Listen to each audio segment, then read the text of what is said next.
Like so many stories, this one kicks off with a roaring truck. An ear-splitting screech of tires ripped through the busy street. Kanzaki Yuki, 33, an exhausted office worker, watches the world snap shut as time freezes around him. He never imagined he'd meet his end like this.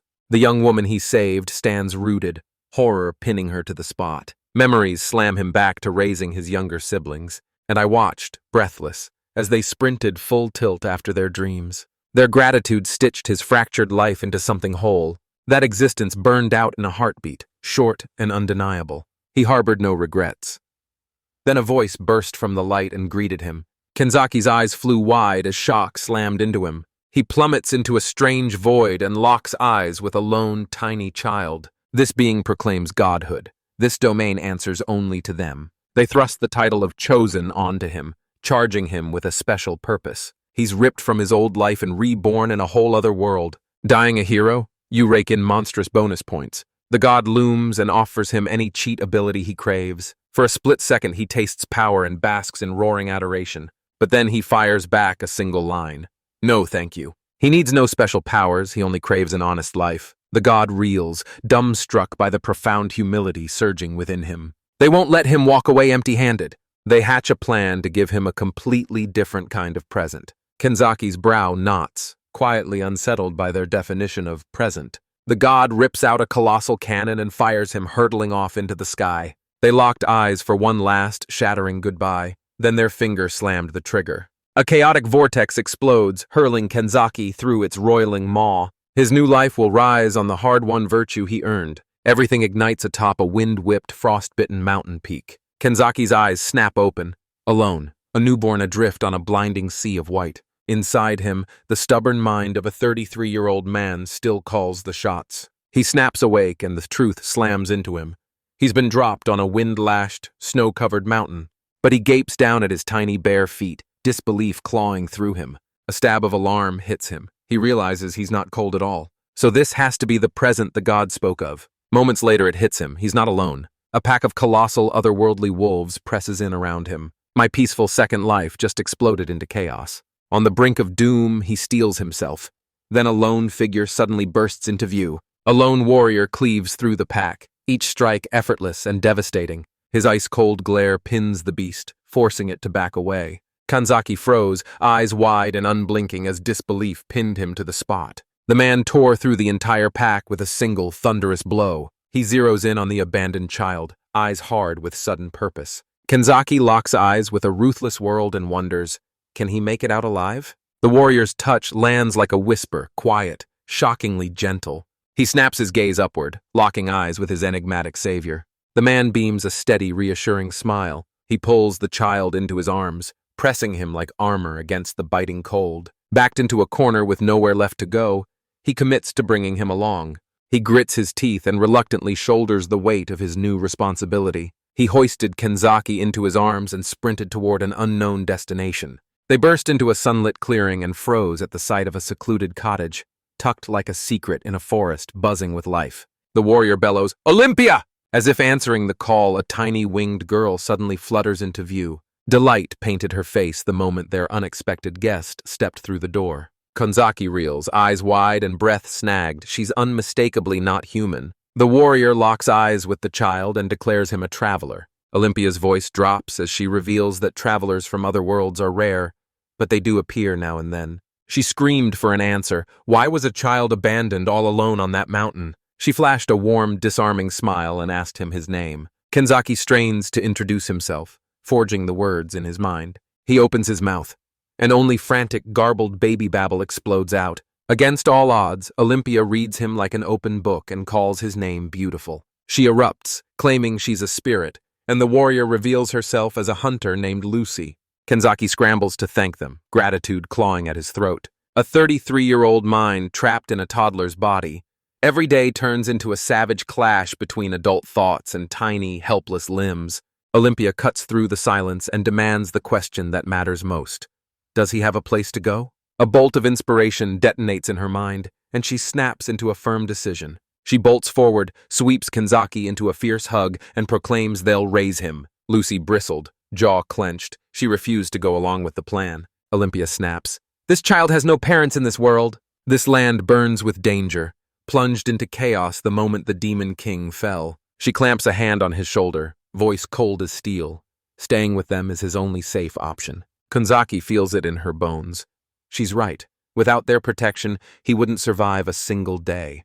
If they turn him away now, his second life will be snuffed out in an instant. Lucy wavered, then gave in, voice raw as she declared, "For the child's sake." Both Olympia and Kanzaki snapped their heads up at him, relief exploding across their faces. Once the dust settled, Olympia exploded into celebration, embracing their new family. She pulls Kanzaki into a tight embrace, voice fierce and sure, promising he has a home with them now. For the first time in this new world, safety wraps him like armor. Serious business taken care of, Olympia zeroes in on a far more pressing matter: lunch. Kanzaki's jaw dropped. In his previous life, he'd never been pampered like this. The warmth of their small cottage has slipped into the distance, a dream they can't quite grasp. He swears he'll repay their incredible kindness one day. A whole year vanished before we could even catch our breath. Now a little older, Kanzaki shoots a final trembling wave at his new mother. He spends his days training, springing over rugged terrain like gravity doesn't stand a chance. With every sunrise, his strength surges and his skills grow razor sharp. He gaped as raw power surged through his new body. A cold truth stares him down. He can't depend on them forever. He hurls himself into relentless training, cranking the intensity higher with each passing day. An interruption rips his solo training session to a halt. Lucy burst in like a storm, zeroing in on him and ripping into him for wearing Olympia. He's embraced them as his new parents. Lucy demands, "Why would you dare scale that deadly cliff?" Kanzaki explains he'd been burning to step beyond their home's walls and drink in the wide world waiting out there. Lucy snaps him back to reality, reminding him that dangers prowl just outside. Their tiny corner of the world stands untouched, cocooned inside Olympia's unbreakable barrier. Kanzaki's curiosity claws at him, dragging him headfirst into the unknown. Lucy reads the fire in his eyes, a smile breaking across her face as she yields. He darts in and sweeps the boy up into his arms, and catapults off the cliff, plummeting at breakneck speed. Kanzaki reels, mind scrambling to catch up as they're hurled forward at a stomach-dropping speed. They rocket to the summit in a heartbeat. Kanzaki lags far behind. The dizzy fog shatters the instant the vista bursts before him. Lucy explains this used to be a sacred mountain, roaring with untamed life. Now the land answers to a single name, the Demon Mountain. The name struck like an ice dagger racing up the boy's spine. Lucy flings a blazing vision at him, ripping the past open and showing him exactly how things used to be. What once pulsed with color and song now yawns as a cracked, desolate wasteland. He stares up at the silent peak and says the mountain must ache with loneliness. In that instant, a fierce purpose exploded to life inside Kanzaki. He swears he'll repay their kindness by breathing life back into this land. Lucy's jaw dropped as his sudden towering ambition struck her like a thunderclap. A proud, triumphant grin cracked across his face. He leans in and warns the boy the road ahead is shrouded. He dares to believe Kanzaki could be the one to pull it off. For the first time, a blazing dream of a new life ignited inside Kanzaki. He swore, voice like thunder.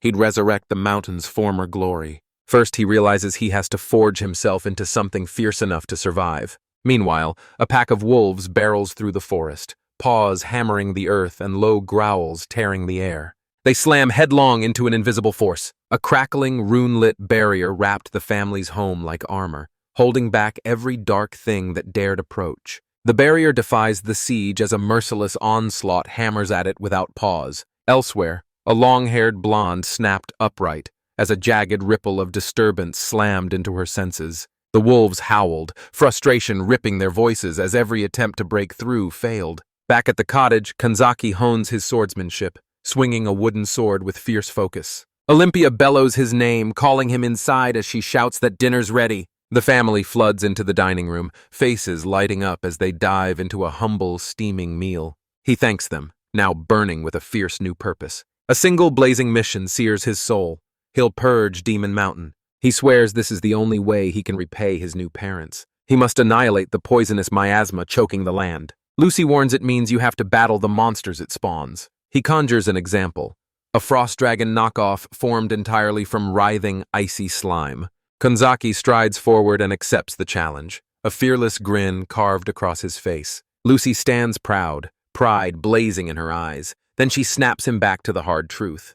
Dangers lurk beyond their safe zone. Lucy flips the switch. His official training ignites. Olympia snaps that Lucy's being far too strict. She insists, voice raw, "He's just a child, handle him with care." Kenzaki yanks up his pant leg, pride blazing, and flashes them a leg where the scrape has already healed. Both his parents stand frozen, jaws dropping as he snaps back to health in the blink of an eye. He swears it's the gift from the god who blasted him out of a cannon. A bright grin splits his face as he tells his mother she doesn't have to worry. Olympia finally yields, but her gaze snaps to the wolf pack prowling outside. The miasma surges, gnawing at her barrier and siphoning away its power.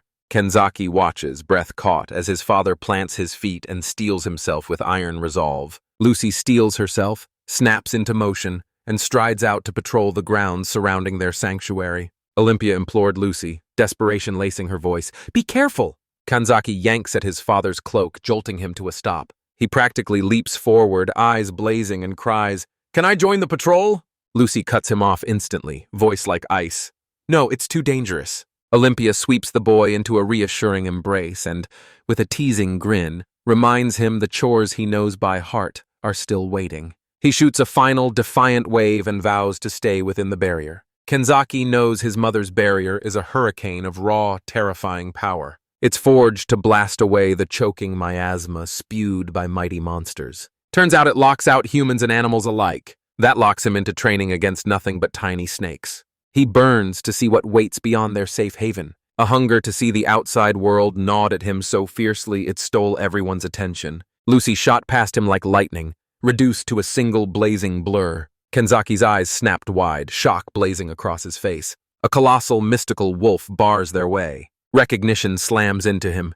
It's the same species, only this one is colossal, dwarfing everything he's seen. He fears this beast is ruthlessly sapping the barrier's strength. Lucy's expression snapped into a mask of iron, resolve blazing in her eyes. He lunged forward and snapped, "You don't belong here!" He obliterated the smaller wolves with a single thunderous kick. Kenzaki's instincts scream. This battle isn't like any he's fought before. The massive wolf doesn't charge in blind fury. Every move is a cold, calculated strike. It moved with surgical precision, each gesture teetering on hesitation. The beast rears back and unleashes a thunderous roar. Lucy snaps taut, seemingly slipping into a defensive stance. He sidesteps the swipe and rips a lightning-fast counter that finds its mark. The blow slams into the massive creature, sending it reeling backward. Kenzaki gapes, paralyzed by the dazzling spectacle. Lucy spins away and snaps to the wolf. "Your master is gone!" He roared at it. "Go home, leave the humans alone." Kenzaki jolted. This creature was the Demon King's pet. Lucy walks away and a sudden, sharp pang of pity sears through him. The hulking wolf slumps, utterly defeated and alone, a towering beast brought low. Its eyes brimmed with an abyssal, crushing sorrow. Clutching his bag like a lifeline, Kenzaki locks his jaw and makes his choice. He inched toward the towering behemoth, breath tight and every nerve screaming to bolt. He leans in, voice taut. Is the creature all by itself now? He thrusts the food and water he'd packed toward it. He places the tiny meal on the cloth with surgical precision, every movement deliberate. The wolf edges closer, nostrils quivering, and noses the offering with cautious curiosity. Kenzaki swore to it the food wasn't poisoned. One lick and the meal vanished. The wolf's eyes snapped wide, surprise blazing through its gaze. Its tail exploded into a frantic wag, joy pouring from every swipe. Suddenly the beast erupts to life, sparkling with newfound energy. Kenzaki gapes. It's behaving exactly like a regular dog, only a very, very big one. A triumphant grin split his face.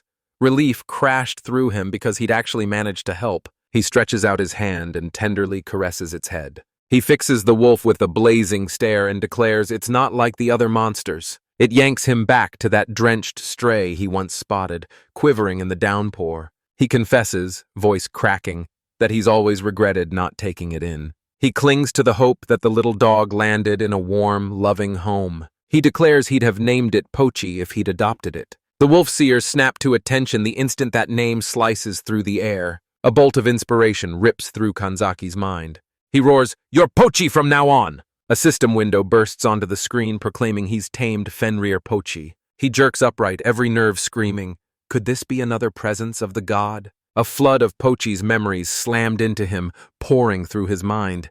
He watches the wolf set out alone, each stride carrying the raw, hollow ache of losing its pack's master. He watches Pochi spearhead the pack through the merciless winter. They scoured ruined towns and wild fields, hunting a new home, a safe place they could finally call their own. They slammed into Olympia's barrier, scrambling to slip inside and cling to its shelter. Kanzaki staggered as the revelation crashed into him like a thunderclap. All the wolves yearned to roam the forest, free and undisturbed. A tidal wave of Pochi's sorrow and loneliness slams into him. He swears he'll drag the mountain back to life for Pochi. To pull it off, he realizes a problem glares in his path, and he has to tackle it head-on.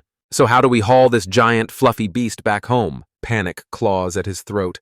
He's terrified a cuteness overload could kill him. This has exploded into a deadly life-or-death crisis, apparently. In an instant, Pochi folded down into a tiny, pocket-sized version of himself. Kanzaki freezes, jaw slack. The once massive wolf is suddenly pocket-sized. The tiny Fenrir pelts him with a wet, eager torrent of affectionate licks. He blitzes through a handful of slick tricks, drilling them into his new companion in seconds. Triumph surges through him. With a new friend at his side, he strides back home. He bellowed to his parents waiting on the porch. They stare, mildly baffled at the new addition. Pochi snaps into a defensive stance instantly. Kanzaki lunges in, voice steady, and the tiny wolf's frantic panic dies in a heartbeat. He hurls the age-old question. "Can I keep him?" Lucy recoiled, every instinct screaming. She couldn't shake the wolf's monstrous origins. Olympia reaches out and reassures him, her faith in Kanzaki's judgment unwavering. In a heartbeat, the matter slammed shut. Lucy spun to Kanzaki, her face snapping into a stark, unyielding seriousness. He snaps at the boy. "You were told not to follow me." Kanzaki choked out an instant apology for defying orders. Lucy exhales, gives in, and declares she'll train them both side by side. Kanzaki and Pochi charge headfirst into a brand new chapter of relentless training. 2 whole years blasted past in the blink of an eye. Kanzaki snaps his gaze to his parents, stone-cold and razor-focused as he speaks, his eyes ignited with a fierce, brand-new resolve. He proclaims he's leaving the mountain. Alone now, he frantically hails a passing merchant's cart until it grinds to a halt. The driver narrows his eyes, suspicion coiling as he snaps, "You're traveling alone?" Kanzaki cuts him off, jabbing a finger at his loyal sidekick, Pochi. He shrugs and beckons both of them to hop on. The pack beast glares, every muscle screaming its misery. Pochi locked eyes and returned a razor-cold, unimpressed stare. With his ride locked down, Kanzaki roars for his friend to hurry. They both hurled themselves onto the cart's back. Finally, their epic journey blasts off. He yanks a battered keepsake from his past life, its familiar weight forging his resolve to keep fighting. Time lurches back a few days. Kanzaki's voice thundered as he unleashed a bold declaration. His parents froze, jaws dropping as the bombshell hit. Olympia froze mid-breath, disbelief roaring through her as those words slammed into her ears. Lucy reels, eyes wide, just as stunned by the sudden news. He fell silent, letting his son's decision settle into his bones. The peaceful home they built has already begun to hollow out, its quiet pressing into every room. Olympia begs, voice raw, "You're still far too young to leave." Kanzaki swears his relentless training has forged him into an unbreakable force. He clings to the certainty that their home is a sanctuary, while the world beyond the walls roars with danger. Worry etched itself across his mother's face. He swears it won't be the final goodbye. No, it's flipped into the exact opposite. He's pulling this off precisely because he loves them. He swears he'll unearth a way to cleanse the mountain once and for all. A fierce rush of pride and sorrow crashes through Olympia's chest, bringing tears to her eyes. Lucian Olympia stands frozen, forced to listen as agony rips at their hearts. Kanzaki snaps, "I won't sit around and wait for someone else to save the day." He swore he'd be the one to breathe life back into their beloved mountain. He roared from the depths of his soul. This will be his new dream. Tears carved tracks down Olympia's cheeks as his iron resolve struck her like a lightning bolt. She yanks her son into a fierce, tear-choked embrace, clinging to him like her heart will shatter if she lets go. Lucy pins them with a cold, unblinking stare. He clamps his feelings down, jaw tight as a storm rages inside. He finally relents, then slams down one last warning. "Don't be reckless." Kanzaki vows he'll call on the adults the moment a task proves beyond him. Still a child, he steps forward and unleashes the most mature speech of his life. He knows he could fail, and that discouragement could swallow him whole. Even with danger snapping at their heels, they sprinted straight into it. He grits his teeth and throws himself at it. Lucy grins, practically buzzing, marveling at how much his son has grown. Kanzaki locks eyes with them, voice like iron, and vows distance won't change a thing. He'll forever stand as their child. He can still see the day they first flung open their door and pulled him into their home. They crashed into one final embrace, every heartbeat roaring that their family bond would never break. The flashback shatters, hurling us back into the tense days before he left. Lucy leans in, pen slicing the silence as she hammers out a crisp letter of introduction to an old acquaintance. Kanzaki demands, "Who is this friend?" Whispers reach him about a man named Peter in the mining city of Twilight. Lucy pushes him to work there, declaring it's how he'll discover the wider world. Kanzaki throws down one ironclad condition. "Can Pochi come along?"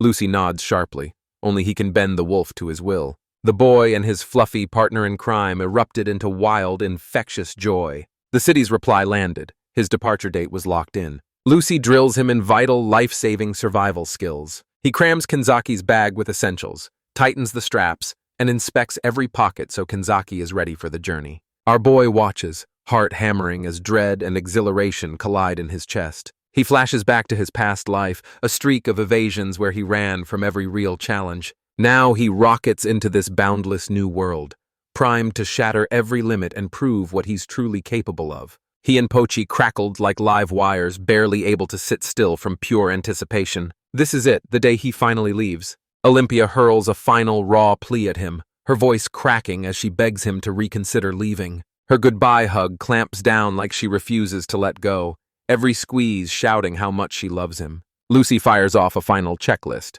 locking her gaze on him until he proves the letters in his hand. He locks eyes and fires off hard, no-nonsense tips to Kanzaki, the last practical lessons before he hits the road. Tears streaming, Olympia clutches a bundle of fruit and thrusts it into his hands for the journey. She burns to follow him, but the mountain chains her in place. Lucy leans in and drops one last vital truth. He locks eyes with Kanzaki and snaps, "If you're ever attacked, don't fight back seriously." Our boy's head spins as confusion crashes over him like a tidal wave. Who could blame him? He snaps to the brutal truth. His only shot at survival is to bolt. Lesson learned, Lucy thrust a parting gift into his hands. Kanzaki's eyes snapped wide the instant the sheathed blade slid into view. That's the blade Lucy's clung to since the moment he first walked away from home. This blade has ripped through countless adventures, every nick a battle scar, every edge a story. He presses the memento into his son's waiting hands. Kanzaki clamps the gift in his hands, feeling its history pulse through his palms. He drops to his knees before his master and father, voice cracking as he pours out a raw, heartfelt thank you. Final preparations sealed, the moment bursts into being. Lucy plants one final, steady pat on his head, her touch ringing with quiet reassurance. Kanzaki's bows burst with gratitude, each branch humming thanks for everything they've done. He snaps back to face them, a fearless grin fixed on his lips. With one last defiant wave, he and Pochi charge down their path. They stand on the porch as he walks away, pride swelling in their chests, while sorrow tightens its grip on their throats. He tears himself away from the only home he's ever known in this new life. The scene snaps back to the present. Kanzaki rides atop the merchant's cart. He clutches the faded photo like a talisman, steeling himself to brave the lonely road ahead. The merchant bellows they're bound for the city of Twilight. Kanzaki and Pochi practically vibrate, fists clenched and grins wild, fighting to keep their excitement from erupting. The driver leans in, voice low and urgent. "Be careful. Black wolves prowl these parts." Kanzaki cuts through the hush with a single question. "Are we the only passengers on this long road ahead?" He bellows that the next stop is miles away and their ride is a savage, one-of-a-kind beast. He smirks and announces that even the legendary hero still hops on these carts sometimes. He roars a pulse-pounding legend of a mysterious masked warrior who vanquished the Demon King. Awe slams into Kanzaki as he stares up at that colossal, unstoppable figure. Lucy flashes through his mind, and he realizes the world teems with incredible people. It only fans the flames of his resolve to become stronger. The cart rattles forward, and he can't stop his mind from racing to the wild adventures that await them. Beyond his mountain home, the world stretched endless, glittering like a sea of stars. Every new sight ignites a rush of pure, jaw-dropping wonder. The road's lonely hush explodes as a jam-packed cart rumbles into view. Kaki bristles, flat-out unimpressed as someone barges into his personal space. Chaos raged around him as Kanzaki's lids slammed shut and sleep dragged him under. In a heartbeat, they're hurled into the neon-lit streets of the city of Twilight. The driver bellows, "We've reached our destination." Kaki pounces on him with wild, tail-wagging gusto, barking and licking him awake. Kenzaki shot the man a sheepish grin, thanked him, and confessed he'd slept through the whole trip. Relief slams into the driver. No monsters had shown up. Kenzaki and Pochi swaggered forward, chests puffed, snatching every last scrap of credit for guiding them through unscathed. With one final, breath-stealing hop, they catapult into a brand new world. His eyes snapped wide as he drank in the jaw-dropping sight before him. Raised in the wild, he reels as the big city crashes over him. Glass, noise, neon. He gapes at a bustling market, stalls sagging under mountains of goods. People from every walk of life pour into the streets, turning them into a living tide. The moment he sets out, curious locals snap to attention and whispers ripple down the street. A woman strides up, eyes glittering, and teases the cute boy. "Wanna play?" Kenzaki's training snaps into focus and he pivots away in a lightning-fast tactical retreat. He and Pochi dart through the unfamiliar city streets, hearts racing with every new turn. He claws at his memory, desperate to recall the meeting spot Lucy told him about. He locks onto a public map and rockets straight for it. He darts into a shadowed corner, catches his breath, and sharpens his senses to map out where he stands. His quiet moment shatters as two shady figures slide into view. Their heads snap up. Instinct screams, they've stumbled into something. The men whip around, bellowing, "Who is he?" He freezes. A young woman lies crumpled and motionless in the alley. First day in the city, bam! He barrels headfirst into the welcoming committee. Kanzaki's eyes snapped wide, disbelief blazing across his face. The thugs surge forward, hemming in their helpless target with hungry grins. At last, every gaze snapped to the boy and his pint-sized, snarling companion. One of them locks eyes with him and yells, "That's the man from the merchant's cart!" Kenzaki snaps, "What are you doing?" And concedes Pochi's instincts were spot on. The men snarled at him, "Mind your own business." Kenzaki can't just turn his back and abandon her there. The thug snapped and hurled a savage punch. Kenzaki sidesteps the clumsy lunge like it's nothing. The man's jaw drops, disbelief roaring through him at what he just saw. He drives his fist into the wall instead. His partner lunges and snatches the boy, hauling him into a tight, desperate grip. Kanzaki's training forged him into a living phantom. He slips free of every grasp. Confusion explodes. They collide and start trading furious blows. He lands a safe distance away, not even flinching. He slips through their frantic attacks with effortless, breath-stealing ease, utterly untouchable. Every missed grab ratchets up their frustration. Kanzaki's muscles coil as he snaps into stance, eyes boring in on his next move. Just as they're about to lunge again, he bellows, "Halt!" A hooded figure burst from the shadows, mystery wrapped around them like a second skin. He stands unnervingly calm, every breath a coiled spring. Cross him and you'll learn the hard way. The bald man at his side ripped into the thugs for picking on a child. Recognition slams into Kanzaki. It's the hooded figure from the merchant's cart. The stranger snaps. She probably collapsed from total mana exhaustion. Her reserves ran completely dry. He sizes it up in a heartbeat. Those thugs are circling to prey on her. With the chaos reined in, the shadowy duo melted back into the night. Kenzaki's gaze snaps back to the unconscious woman. He drops to one knee, panic lacing his voice as he cries, "Are you all right?" Her eyelids peeled open slowly, and her irises bloomed into a unique, flower-shaped pattern. She snaps upright and scans the room, a daze fogging every edge of her vision. Kenzaki snaps, "I'm in an alley in the city of Twilight." Her first thought rockets straight to Slimes, a wildly unexpected reaction. She fires off a quick apology, forcing a brittle smile as she insists she's perfectly fine. Kenzaki can't shake the thought, could this be mana exhaustion? He shoots out a hand and hauls her to her feet. She grabs his outstretched hand, gratitude washing over her like a warm tide.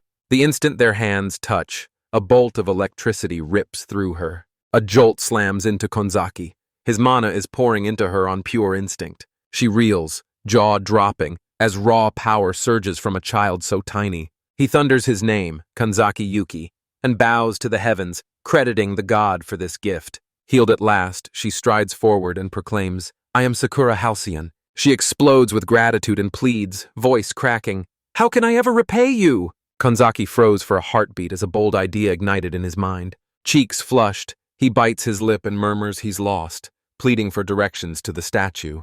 The two of them burst onto the city streets, sprinting shoulder to shoulder. Sakura gasps, amazed at how mature he is for a boy raised in the mountains. Kanzaki fires off a question about Twilight, and she grins, launching straight into its story. She snaps that this land used to be a dead, blasted wasteland. Then a man named Peter stormed in and flipped everything on its head. He struck a massive deposit of the rare ore vanium. She reveals the ore is a brand new power source that blasted Peter into legend. Kanzaki devours the legendary man's tale, utterly spellbound. The crowd hangs on her every move, convinced she's putting on a performance. She jabbed a finger, launching him straight toward the statue he'd been hunting. There it was, the statue of the great Peter himself, crashing into my senses like a thunderclap. Kanzaki's gaze snaps to a man nearby. Deja vu slams into him.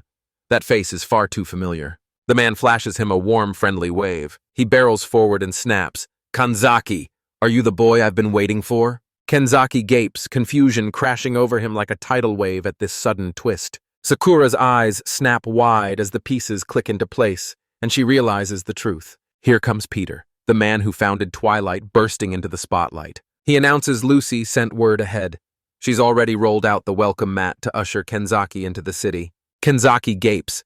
How can someone so famous slip through crowds completely unnoticed? He pins everything on the incredible adults of this world. Peter's gaze snaps to Kanzaki's new friend. He swoops in and lifts Kanzaki into his arms, a warm smile lighting his face. Kaki dives into the group hug, squeezing in and melting into their arms. He grins and beckons Sakura over, inviting her to join them at his home. He refuses to leave until he can personally thank her for guiding his young guest. Sakura's cheeks ignite at his silky invitation. She falters for a heartbeat, then lights up and eagerly accepts. The trio tour through the city's streets. They come face to face with a quaint, unassuming building. Peter's shop looms ahead, and Kanzaki's eyes snag the sign. Like lightning, the letters snap into place and he can read it. Peter flings open the door with a grin and ushers them into his home, where every corner hums as part of his workshop. Kanzaki steps forward, voice steady and polite, and announces his arrival. He beckons the weary travelers, urging them to make themselves at home. He plucks some food from the basket on the table and holds it out to them. Sakura lunges without hesitation, ravenous hunger tearing through her. Peter dashes into the kitchen, hands flying as he brews tea for his guests. A young woman hurtles into the room. She skids to a halt, eyes snapping to their guest, dazzling in her one-of-a-kind outfit. A jolt of memory slams into Sakura. She snaps upright and blurts an urgent apology. She blurts a quick excuse and bolts out the door. Kanzaki spins on Peter, eyes blazing, and snaps. What just happened? Peter leans in and explains that her situation is a tangled, dangerous mess ready to explode. She answers to the museum order. He vows he'll reveal the rest to Kanzaki when the moment is right. Our boy can only conclude. The adult world is a dizzying, tangled labyrinth. Peter snaps his attention back to his guest. He shoved the young woman into the center and roared, "My daughter, Akino!" She beams a warm, friendly greeting. Kanzaki strides forward, bows precisely, and delivers a crisp, formal introduction in Pochi. Relief crashed over Akino the moment he arrived, and the tiny wolf's fierce little charm stole his heart. She beams, springs up, and offers to brew tea for everyone. Peter grins and admits Lucy's letter warned he'd be a total handful. Relief floods him. Kanzaki's just a normal kid. Kanzaki's breath catches as the truth slams into him. His master orchestrated every move from the start. The mountain hammered lessons into him, yet some truths it simply couldn't teach. Akino grins and declares their shop will tackle every kind of request that walks through the door. From patching leaky roofs to leaping into heated arguments and brokering peace, he plunged into miasma-choked zones and ripped the poison out, a true jack of all trades. Kanzaki zeroes in on an opening and pounces, determined to snatch the answers he needs. He plunged into helping them, hunting for the one way that could save his mountain. He asks to jump in and tackle their work. He swears he'll grind without mercy, devouring every scrap of knowledge he can find. Peter and Aquino leap at his offer, grins exploding as they snatch the chance. Peter beams, declaring he's ecstatic to see Lucy and Olympia getting along again. He admits the choking, spreading miasma had torn them apart. Kanzaki freezes, shock ripping through him as the truth hits. He was the one who brought them back together. His fists snap shut as a blazing brand new resolve ignites inside him. He bellows, "They are my pride and joy!" Kanzaki paused mid-breath, a flash of confusion at his own audacious claim. Suddenly, a new client barrels in, panic blazing and a problem in tow. A malevolent shadow has swarmed his home, devouring every scrap of light. The miasma clung to the air, so thick you could scoop it into your hands. A thrill bolts through Kanzaki. He knows this is his first real test. He can't ignore it. They have to spring into action to help. He screams that his house has turned into a den crawling with monsters. A monster den? Jackpot, this place is screaming for a makeover. Peter keeps his voice ice calm and asks the man to spell out exactly what's going on. He runs a property that's erupted into a seething miasma hotspot. Peter reveals the pool is nothing but the Demon King's old energy. The previous tenant bolted in the dead of night. He spun back, and the furniture had leapt to life. This is his childhood home, and the thought of losing it rips him apart. Peter's resolve wavers as he wrestles with the man's heartfelt plea, every word chipping away at his defenses. His focus snaps to Kanzaki. He leans in, eyes blazing, and asks, "Is our boy ready for his very first job?" He hurled himself into a mission to champion Aquino.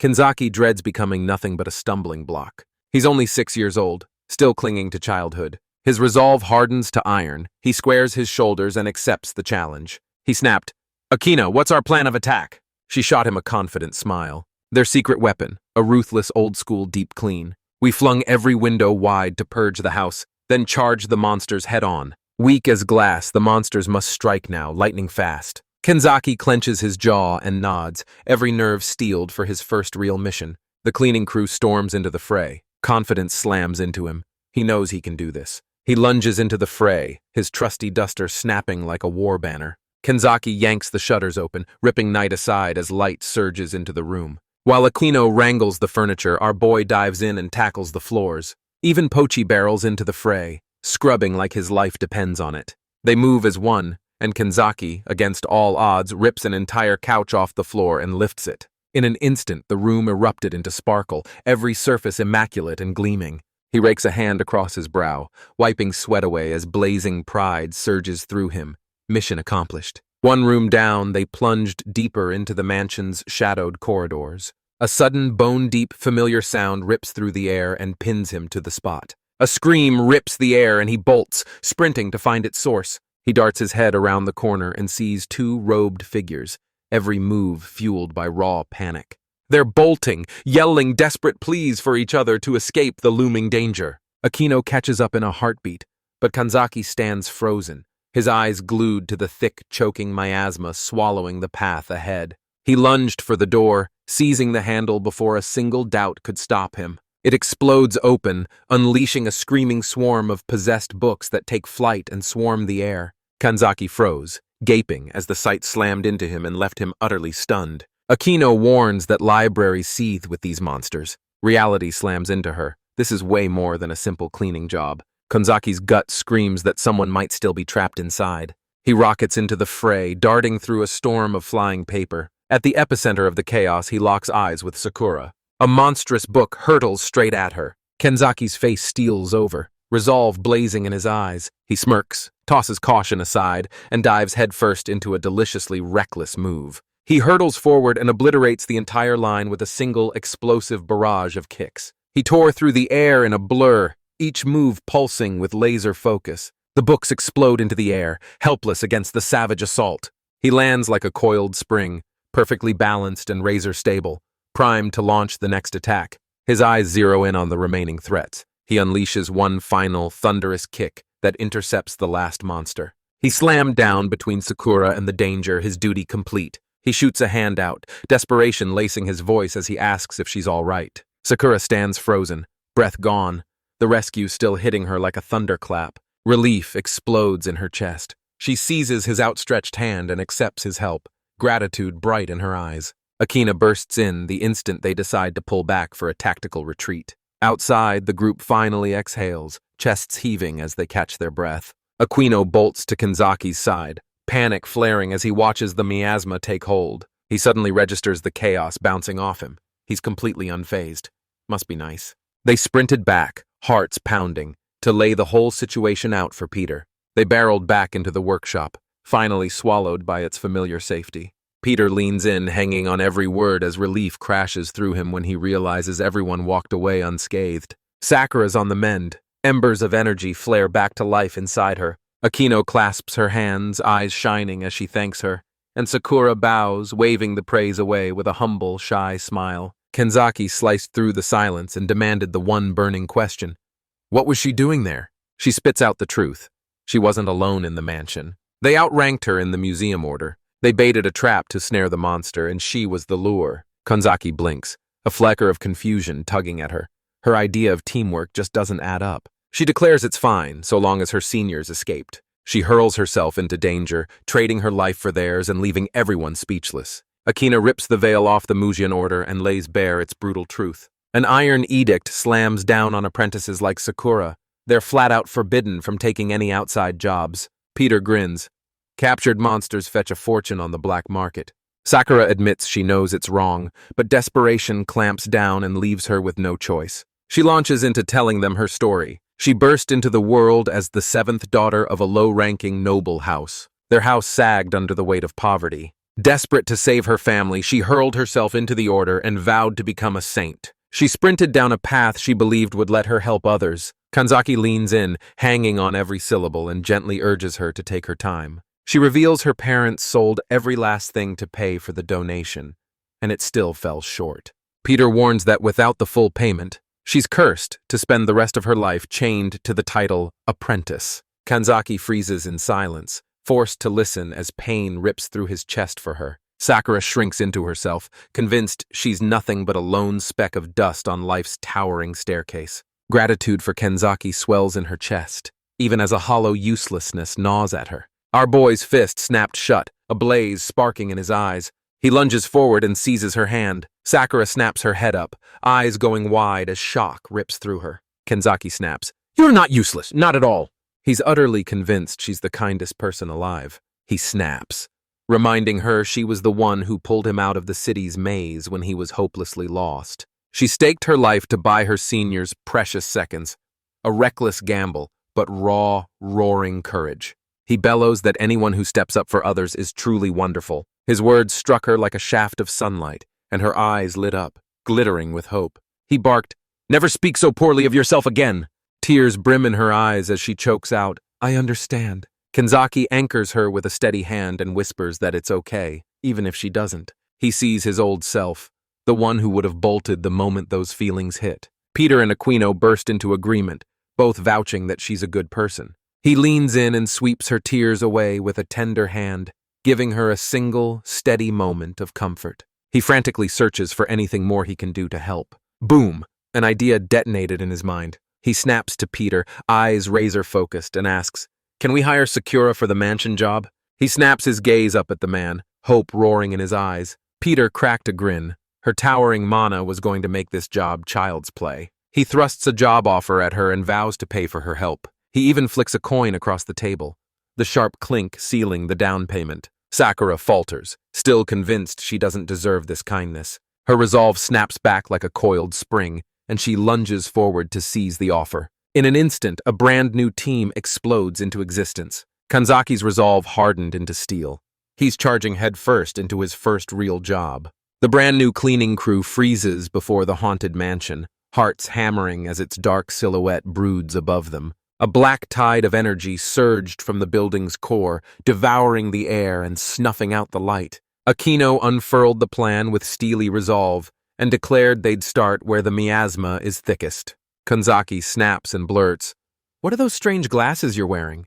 She explains they're special goggles that lay my asthma bare. Through her Aquino vision, Kanzaki explodes into a halo of sparkling light. Air snaps clean around him, like invisible hands scrubbing the room. He's a walking air freshener. Akina's eyes blaze with disbelief. How can this even work without a single drop of holy water? Sakura slams down the truth. Holy water isn't magic. It's just plain water blessed by a great spirit. They both lock their gazes on Kanzaki, shock ripping through them. This kid is anything but ordinary. A memory slams into him. Olympia, his mother, and the food she always prepared. Then it hits him. The water he'd been drinking every day. So it was the spirit-blessed water all along. A fierce clarity blasted through Sakura. Truth struck her like lightning. When they ask what's wrong, Kanzaki flashes a tight smile and says, "It's nothing." Resolve explodes in Aquino. He roars orders and catapults the team straight into action. Inside, they launched a full-on deep clean. Sakura charged into the bedroom like a one-woman storm. Aquino yanked the sheets aside, revealing an incredibly helpful Pochi. Kanzaki lunges into cleaning the floors, scrubbing with every ounce of strength. Sakura dives in beside him, pouring every ounce of strength into the task. She beams with genuine joy, like she finally found her place on the team. Kanzaki watches her, admiration burning as her relentless effort unfolds. Relief exploded in his chest. Asking her to join them had been the best call. Without warning, Sakura's eyes snapped wide, pure terror blazing in her gaze. She bellows a warning just as a monstrous spider launches itself at Kanzaki. Our boy flicked it out of the air with bored precision, like shooing a pesky fly. Silence slammed into Akino and Sakura, both frozen, mouths open, words ripped from their throats. They gaped as he slammed his open palm into the monster's face, bare-handed. A grin splits his face as he boasts the spiders on his mountain were colossal. Sakura leaps in and offers to share her mana, her face lighting up with grateful thanks. Relief crashed over Akina. She was okay, while Sakura casually brushed it off, insisting it was nothing. Kanzaki and Pochi beam, faces alight and buzzing with the proud joy of being useful. Energy surged through him. Aquino roared, fired up the team, and led the charge into the final rooms. Their final challenge hangs above them, a chandelier writhing with monstrous spiders. Aquino and Sakura freeze. Before them looms the final boss of cleaning. They crane their necks at the chandelier looming over the entrance hall, hearts pounding. How will they ever reach it? Kanzaki drops a flat, deadpan declaration. He's going. He rockets straight up the wall, scaling it like a cliff. Parkour's apparently part of his mountain training. He ricochets off the walls, unleashing a lightning-fast combo that rips the spiders to pieces. He lands squarely on the chandelier, every motion a balletic flourish. Okinawa and Sakura watch from below, eyes wide and frozen as disbelief rips through them. Pochi lets out a triumphant bark as Aquino gushes that her new co-worker is absolutely amazing. Path clear, the team explodes into action, tearing into their tasks with ruthless speed. Kanzaki clung to his perch, hands a blur as he polished the chandelier until it sang with light. Sakura hurls herself at the walls, a fierce new purpose burning in her chest. Mission accomplished. The cleaning is officially complete. Back at the handyman shop, they slam their tools down. Job finished. The client beams his thanks, declaring his late parents would be overjoyed. Peter warns him, never let this house sink into ruin again. He snatches the payout, satisfaction exploding after nailing the job. The client strides away, throwing a triumphant wave, his childhood home saved. Kanzaki and Sakura erupt into grins, overjoyed they'd made him so happy. Peter strides forward and thrusts their earnings into the hands of both, a triumphant grin lighting his face. He lays out Kanzaki's pay and slashes room and board straight off, exactly as Lucy ordered. Kanzaki freezes, jaw dropping. He's just earned his very first paycheck. Peter whips to Sakura, eyes blazing, and snaps, "Is your share enough for the donation?" Tears glitter like stars in her eyes. This is more than she ever dared hope for. Don't count Peter out, he's far from finished. He snaps that he's already filed the report on her successful solo mission to the museum, as ordered. Sakura swears she only tried to help them. Peter scoffs and grins. It's unofficial. My business runs off the books. Nothing else matters. I leap into action to save people in trouble. Her help slammed into the room like a life-saving tide, and everyone exhaled at once. He pivots to Kanzaki, locks eyes, and demands his take. Sakura freezes, uncertainty clawing at her as she struggles to choose her next move. Kanzaki pleads with her for one last favor. Aquino pleads, "Would you be willing to help us again?" They surge around her, voices erupting in thunderous thanks for everything she's done. The kindness crashes over her like a tidal wave. She's nearly crushed by its weight. For the first time, a fierce certainty ignited inside her. She was truly needed. Aquino pulls her into a fierce hug, holding her steady as joyful tears stream down her cheeks. The next day, the city roared awake, every street thrumming with voices, footsteps, and relentless life. Kanzaki darts through the bustling market, eyes scanning for a gift. And then something snags his gaze. A wizened woman unveils to him a set of exquisite, twirling dolls. Jagged shards of rare Ivanium ore crackle with raw power, fueling everything they do. He reels as a vision morphs the dolls into his parents. In that heartbeat, his decision slammed into place. Pride crackling in his voice, he proclaims to the shopkeeper, "I'll take them." He clutched his precious new purchase to his chest, hugging it like a lifeline. He beams at Aquino and declares he spent his first paycheck on a gift. She asks, "Did you find something nice?" And he nods eagerly, bursting into a grin. Pochi's tail thumps with excitement, then a sharp scent hits his nose and steals his attention. Kenzaki's stomach roared.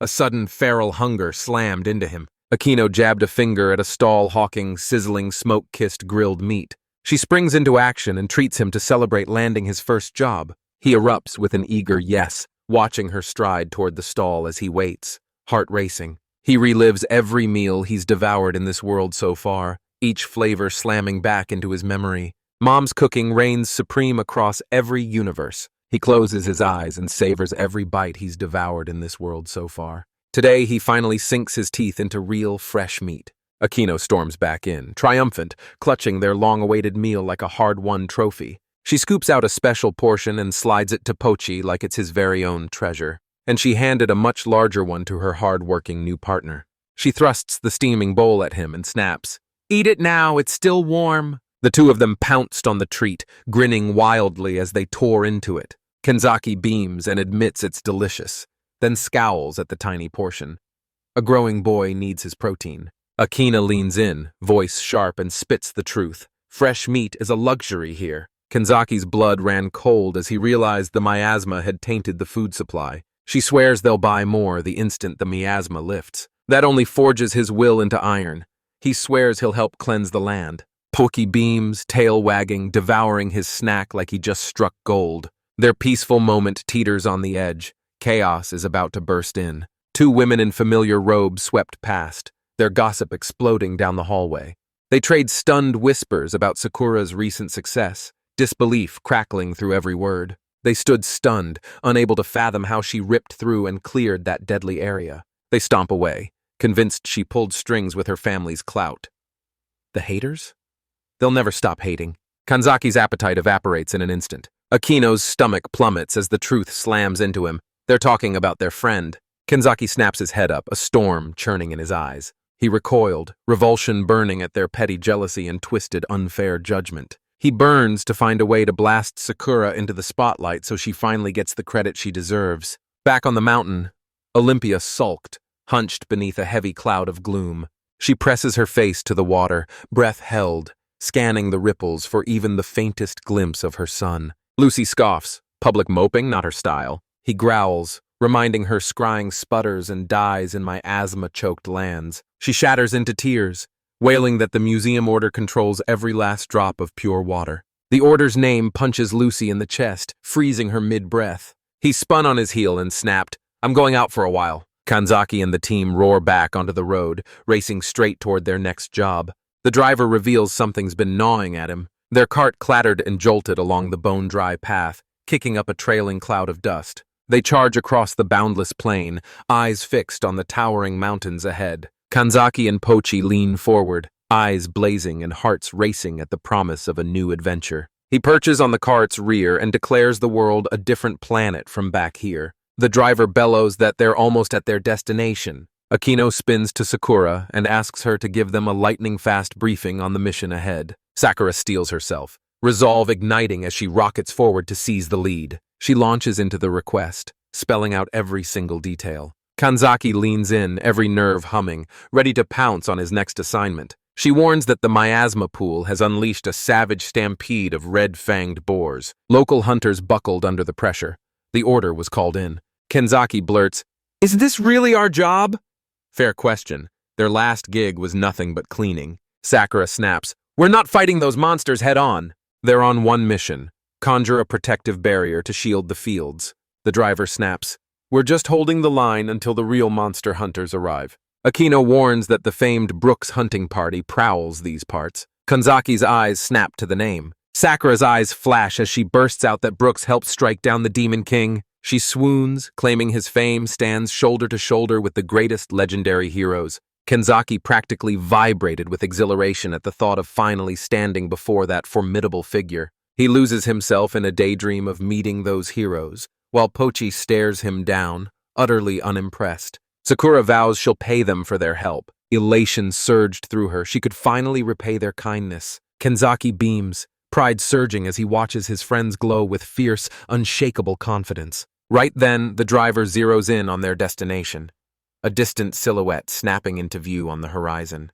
Relief melts away as alarm rockets up his spine. Beneath our feet, the ground convulses, erupting into a thunderous rumble. A thunderous herd of boars, tusks dripping red, barrels straight at them. Pochi sprang from the cart, body coiled and eyes locked on the danger. The cart bucked and rattled as a thunderous stampede barreled in. They hunch, muscles coiled, faces drained to ghost white with fear. They jettison the cart and bolt for safer ground. Kenzaki's shout rips through the air as he urges his companion to watch his step. Pochi blasts a bark, utterly unfazed as chaos erupts all around him. In an instant, the entire herd crumples to the ground, total anticlimax. Kanzaki lavishes his tiny wolf with ecstatic praise while the others gawk, frozen in stunned disbelief. He scoops his friend into his arms, and a cold alarm rips through him.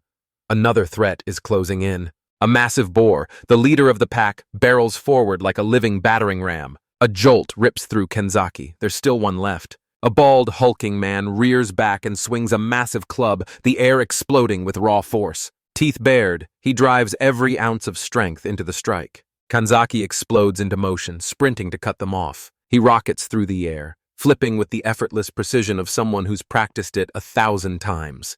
He slams a thunderous kick into the beast, blasting it skyward. He can only watch, nailed to the spot, dumbstruck as the child's power erupts. Kanzaki touches down cleanly and snaps. "Are you all right?" He lets out a low, gravelly grunt, eyes boring into the boy who saved him. His eyes lock on Kanzaki and recognition slams into him, his expression snapping hard as iron. He thrusts a palm forward, stopping the approaching villagers cold. He plants his feet, meets their eyes, and vows everything's under control. He whips around to Kanzaki and roars, "Why are you here?" The rest of the team poured in, and Kanzaki urged them to raise the barrier at once. He sneered, scorn dripping from his lips as he branded them amateurs. The villagers nodded in unison, throwing their trust behind the man's judgment. Looks like he's locked in conversation with the newcomer who just walked in. He reveals he was sacked from his job and went straight back to his village. Kanzaki leans in, hunting for clues in the man's words, determined to stitch together his story. He spun on his heel, turned his back on the card and the newcomers, and strode away. A villager barrels toward the group, bellowing to the bald man and his companions. Relief slammed into him the moment the man stepped back into the village. The bald man whipped around to the hooded figure and snarled, "Abel." He roars that he was fired and shouldn't have to deal with this mess. He slings an arm around Abel with a cheeky grin. Abel quickly clarifies they're just former co-workers. A crowd swarms in. Kanzaki and Pochi stand frozen, hearts pounding as the drama explodes before their eyes. Our boy let out a heavy sigh as realization crashed over him. This had needlessly spiraled into chaos. He's convinced this job demands a responsible adult, someone like Peter. A jolt of memory hits him. The legendary founder of Twilight and his fiercely capable daughter. Watching the adults trade barbs, the truth slams into him. He can't rely on them to sort this out. His eyes went steel. He vowed he alone could fix this. The argument among the villagers and hunters explodes, voices and tempers flaring into a fierce shouting match. Kanzaki strode forward, cutting through the tension with a sharp, "What's going on?" and stepped between them, volunteering to mediate. Pochi smirks as Kanzaki charges in and takes control. The move slams home with crushing, super-effective force. Later, the group sprang into action, scrambling to fortify the village with defenses ringed all around it. Abel rips back his hood and admits his crew preys on travelers. There's no way they have any business helping the order. Sakura storms up to them, eyes blazing, and demands they apologize for their foolishness. The bald man caves instantly and swears it won't happen again. Sakura beams with relentless optimism and declares she's simply grateful for the chance Kanzaki gave her. They freeze, eyes locked on her, minds sprinting. What could she possibly be grateful for? Kino storms in, voice booming, and orders the men to drop their bandit ways and earn an honest living. The driver snaps that Aquino's team has rolled in to plant traps and secure the fields. He brandishes a special net woven from Evanium ore. The bald hunter snorts, mocking it, like that could stop the boars. A brutal lesson hits him as the net snaps shut, ensnaring him and blasting him with electric shocks. Sakura snaps, "Kanzaki was the one who taught me this method." Kanzaki freezes, dumbfounded as credit lands squarely in his lap. The villagers erupted into cheers, awestruck that Sakura, a Musean apprentice, possessed such profound knowledge. Kanzaki bites his lip and confesses sheepishly that it was only an idea from his past life. Aikino did all the work. Plan set, Aquino surged through the streets, galvanizing the villagers to help raise the new defenses. Villagers, even the former bandits, spring into action, pounding the posts into the earth. Even Konzaki and Pochi leap into action, plunging headfirst to help. The whole community rises as one, forging a living shield around their fields. The bald hunter hammers stakes into the ground without pause. Sakura darts toward him, offering a tender gesture, an outstretched hand and a steady, reassuring smile. A comforting golden glow spills from her palms. She poured her healing magic into him, reigniting his drained energy. He snapped, "How can you not be terrified of them after what they tried to do?" She insists, cold and calm, that since no real harm was done. Fear evaporated. She stares them down without a flicker of doubt. Her unshakable kindness appears to have torn down his defenses. He's fallen for her completely. Sakura's cheeks flame at his praise, and she vows to give it her all. Abel tracked the exchange from a distance, eyes locked and every muscle coiled for what would come next. Fueled by a sudden blaze of energy, the man roared, whipping everyone into a relentless charge to finish the job. Kanzaki yanks his arm, snarling that even a single flame will lure monsters. The hunter freezes mid-step as the kid's words land. Suddenly, he knows the kid's right. He slams the day shut, telling everyone to finish their work tomorrow. He's blown away. Kenzaki knows the wild inside out. He flashes a grin and shoots back. "That's because I'm a mountain kid." As night falls, the villagers explode into a raucous celebration, dancing and shouting to honor their hard work. Abel closed in, shattering the silence. He swallowed his pride, apologized for their earlier behavior, and poured out a heartfelt thanks. He smirks and owns it. Without him, they'd never have pulled it off. He drops the bomb.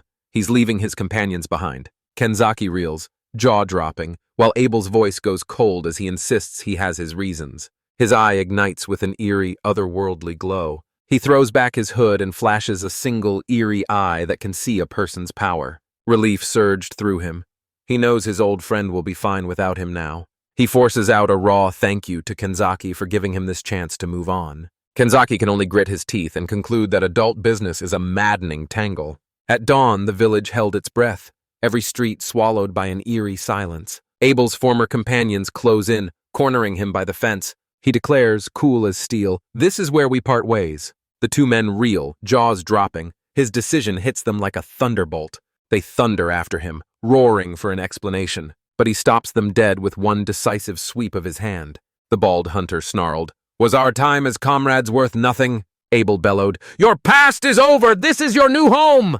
He watches them and realizes they're happier here than they'd ever been in the city. The merchant's cart idles, wheels itching to roll. He leaps aboard, eyes blazing, and demands they live honestly from now on. They cried out to him, desperation shredding their voices. "Stay, come with us!" He admits he has nowhere to call home. Yet he beams. At last, they've found a place where they belong. Kenzaki watches, eyes blazing, urging them to unleash every ounce of strength to protect their village. In a heartbeat, Abel vanished. The bald hunter flushes as a thin blade of embarrassment cuts him at the sudden public outpouring of emotion.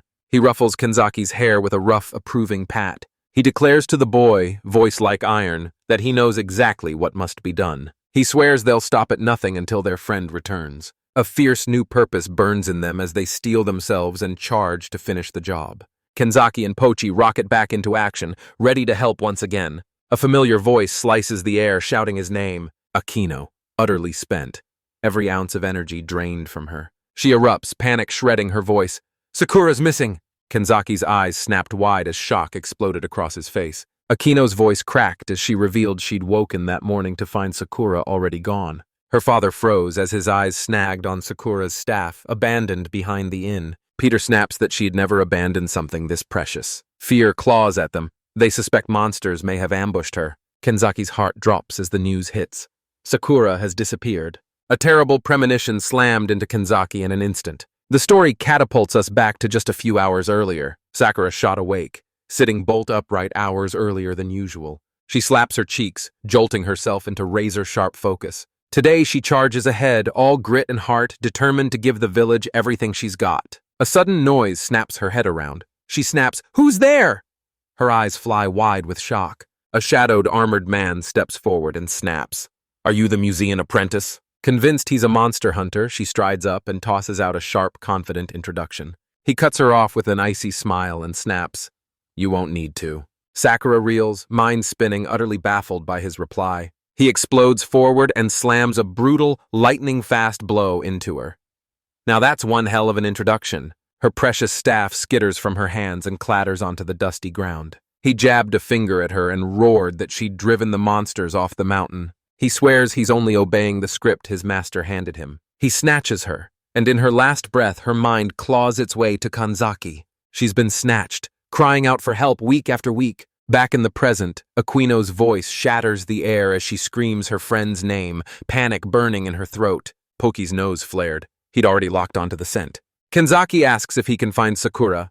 Pochi explodes into a single confirming bark. Villagers fanned out across the fields, their voices ripping through the dusk as they cried the missing girl's name. One of them suddenly shouts, "Smoke is billowing up from the mountain." His mind clawed at the mystery. What could be causing this? Thick smoke spews from the summit, a terrifying sign that something's very wrong. Panic explodes through the village as people scream, "The mountain is on fire!" Kanzaki's eyes snap to the smoke.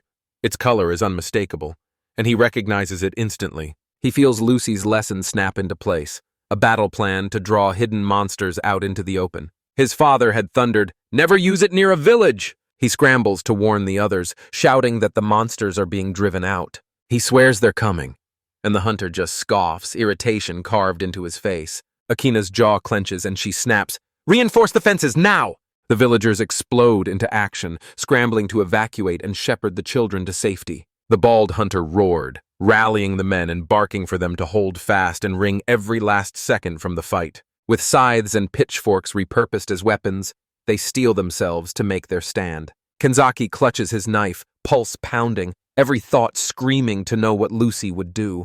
He plants his feet beside Pochi, resolve snapping into unbreakable steel. His tiny companion yaps up at him, its bark a small, eager question. A voice ripped straight into Kanzaki's mind. Poki snaps, "Should I finally get serious? A telepathic wolf? Bring it." He freezes mid-breath as recognition slams into him. It's Pochi's voice. He draws a deep, steady breath and steels himself, his choice locked in place. He snaps his head up, flashes a grin, and declares, "I'm counting on you, Pochi." Poki erupts in a soul-shaking howl, his body blazing and glowing with raw, crackling energy. Kanzaki plants his feet, every muscle coiling as the transformation slams into him. Light ripped the air as Pochi surged back into a colossal, snarling Fenrir. Kanzaki craned his neck, awe still swelling in his chest as he drank in the sight of his majestic friend. The giant wolf scoops him up by his shirt, lifting him with a terrifyingly gentle grip. He catapults the boy into the sky like he weighs nothing. Kanzaki nails the landing on his back, braced as the ride kicks off. Poki erupts in a triumphant howl, declaring his arrival. The villagers freeze as a thunderous roar slams into their ears, a furious stampede of boars, tusks flashing, barrels down the mountain toward them. Poki roars back, a deafening blast that shatters the silence. The sound wave rips across the plains, echoes trailing in its wake. A pack of black wolves explodes out of the woods, charging like a living shadow with fangs bared. Kanzaki gapes, bewilderment flooding him the moment this unexpected twist drops into the scene. The villagers whip their heads to the opposite side as another threat barrels toward them. Their blood runs cold as a pack of black wolves barrels in at the worst possible moment. The men steeled themselves as attackers barreled in from both flanks. The black wolves launch forward like living missiles, closing in with bone-rattling speed. They barreled past the villagers, and the hunter's jaw dropped. He stood utterly baffled. Black wolves barreled into the boars, ripping the plain into a roaring, chaotic battlefield. Kanzaki's realization slams into him. Pochi called for backup. The hunter snaps, "Are you a monster tamer?" Kanzaki returns a cold, definitive shake of his head. He claws into Pochi's fur, hanging on with everything he's got to keep from tumbling off. He pleads with his friend to take him straight to Sakura. He declares to the villagers that the wolves will stand between them and danger, for now.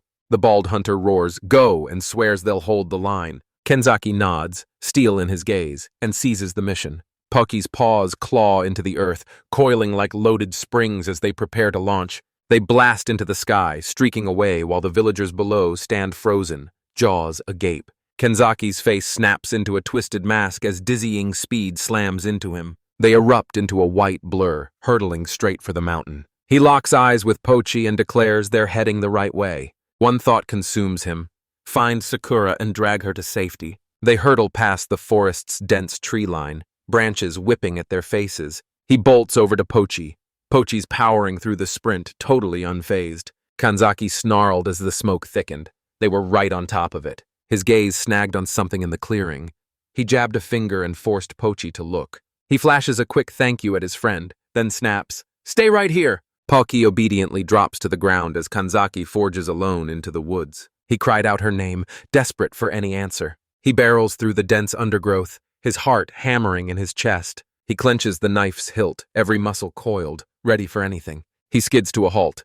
There she is, collapsed and unmoving at the stream's edge. He barrels to her side, shaking her, his voice cracking as he begs her to wake. Worry and frustration twisted his features into a tight, unreadable mask. Suddenly, a squad of armored men erupts into view, bellowing, "Who is he?" The instant they appeared, Kanzaki's instincts screamed. Hostility slammed into them like a physical blow. The leader sneers, "You're the apprentice's friend?" He then catapults forward, bellowing, "It's time for the boy to take a nap." Kanzaki effortlessly slips under the clumsy, lumbering swing. He snaps back, slamming a lightning-fast kick into the man's side. He then vaults over the next attacker with breathtaking, impossible agility. The leader barked an order. His men lunged to snatch the slippery kid. Kanzaki rockets forward, a living blur that sweeps through and fells every one of them. He lunges and snatches Sakura, limp and still unconscious, into his arms. He blurts a shaky apology for the rough handling, then tenses and coils, ready to bolt. Pinned to the ground, he can only watch as the other man bolts for freedom. His escape screeches to a halt as a hulking, even more imposing figure steps into his path. The man lunges forward and barks, "What is a child doing here?" Kanzaki's instincts snap awake. He knows in a heartbeat this man is the real deal. He yanks Sakura closer as a cold realization explodes in his gut. He has to run. He bolts, barreling into the dense woods as the trees swallow the path behind him. A cold, cutting sigh ripped from the leader. He was unmistakably unimpressed by the boy's attempt. The forest canopy loomed like a suffocating roof, crushing every sliver of hope for escape. Kanzaki skids to a halt, chest pounding, holding his breath, praying he's finally shaken them. The leader materializes right behind him, sneering at his careless misstep. Kanzaki yanked Sakura behind him, hurling his body up as a shield against the looming threat. The man snarls that he was hired to deal with the girl. Kanzaki plants his feet like a rock and roars, "She's my friend!" He bellows, "I won't let you take her away!" The leader exhaled a long, weary breath.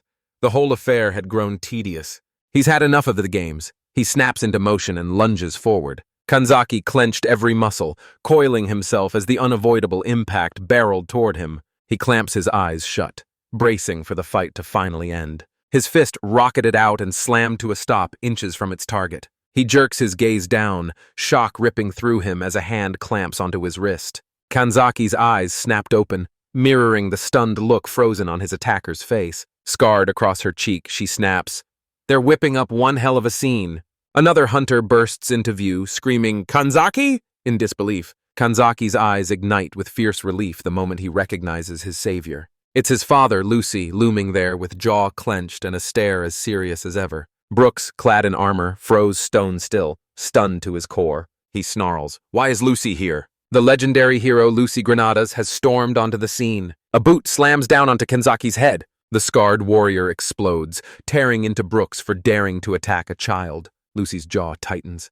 She knows he won't let this go. Kanzaki erupts into a full-on fanboy meltdown. Lucy barks at his son, "Take Sakura and fall back!" Kanzaki nodded, still starstruck, breath hitching as the revelation crashed over her. He scooped his friend into his arms and eased him back to safer ground. Lucy snaps at Brooks, "You haven't changed a bit!" Brooks roars back that surviving the old wars is what forged the fierce strength inside him. Lucy remembers, back then every true Titan perished. A memory rips him back to a desperate battle from his past. Blood slicked the battlefield. Their victory rang hollow, feeling more like a crushing defeat. He carries the faces of his fallen comrades like scars, burned into his memory. They lay scattered like broken toys. He alone still stood, defiant on that desolate field. Back in the present, Lucy blurts that he's already caught wind of the rumors. He rips into Brooks, accusing him of shaking down innocent people for their money. He's sunk so low he's mercilessly tormenting a museum apprentice. Brooks watches, jaw clenching as his face hardens into a stone mask.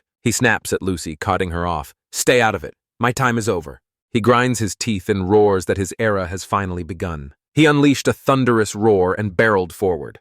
He lashed his weapon in a deadly arc and barked at Lucy, "Stay in the shadows!" Lucy didn't flinch. Her eyes were ice-cold, calm, and completely unfazed. He rockets forward in the blur and smashes straight into the attack. Their weapons slam together, unleashing a thunderous shockwave that rips through the forest. Lucy clamps her hand around his blade, her stare icy and unblinking. He flicks his blade and snaps Brooks's crushing overhead strike aside without breaking a sweat. He exploded forward and slipped through his opponent's guard in a blur. He slams the hilt of his sword into his foe, delivering a decisive, crushing blow. The blow rockets the armored hunter backward. A tight close-up slams the counterattack's raw, thunderous force into view. Brooks freezes, mouth agape, disbelief crashing over him. Lucy towers over his toppled enemy, not a single scratch on her. His guard companion watches, grief carved into every line of his face. Speech deserted Kanzaki as he watched that overwhelming power erupt. It hits him like a punch.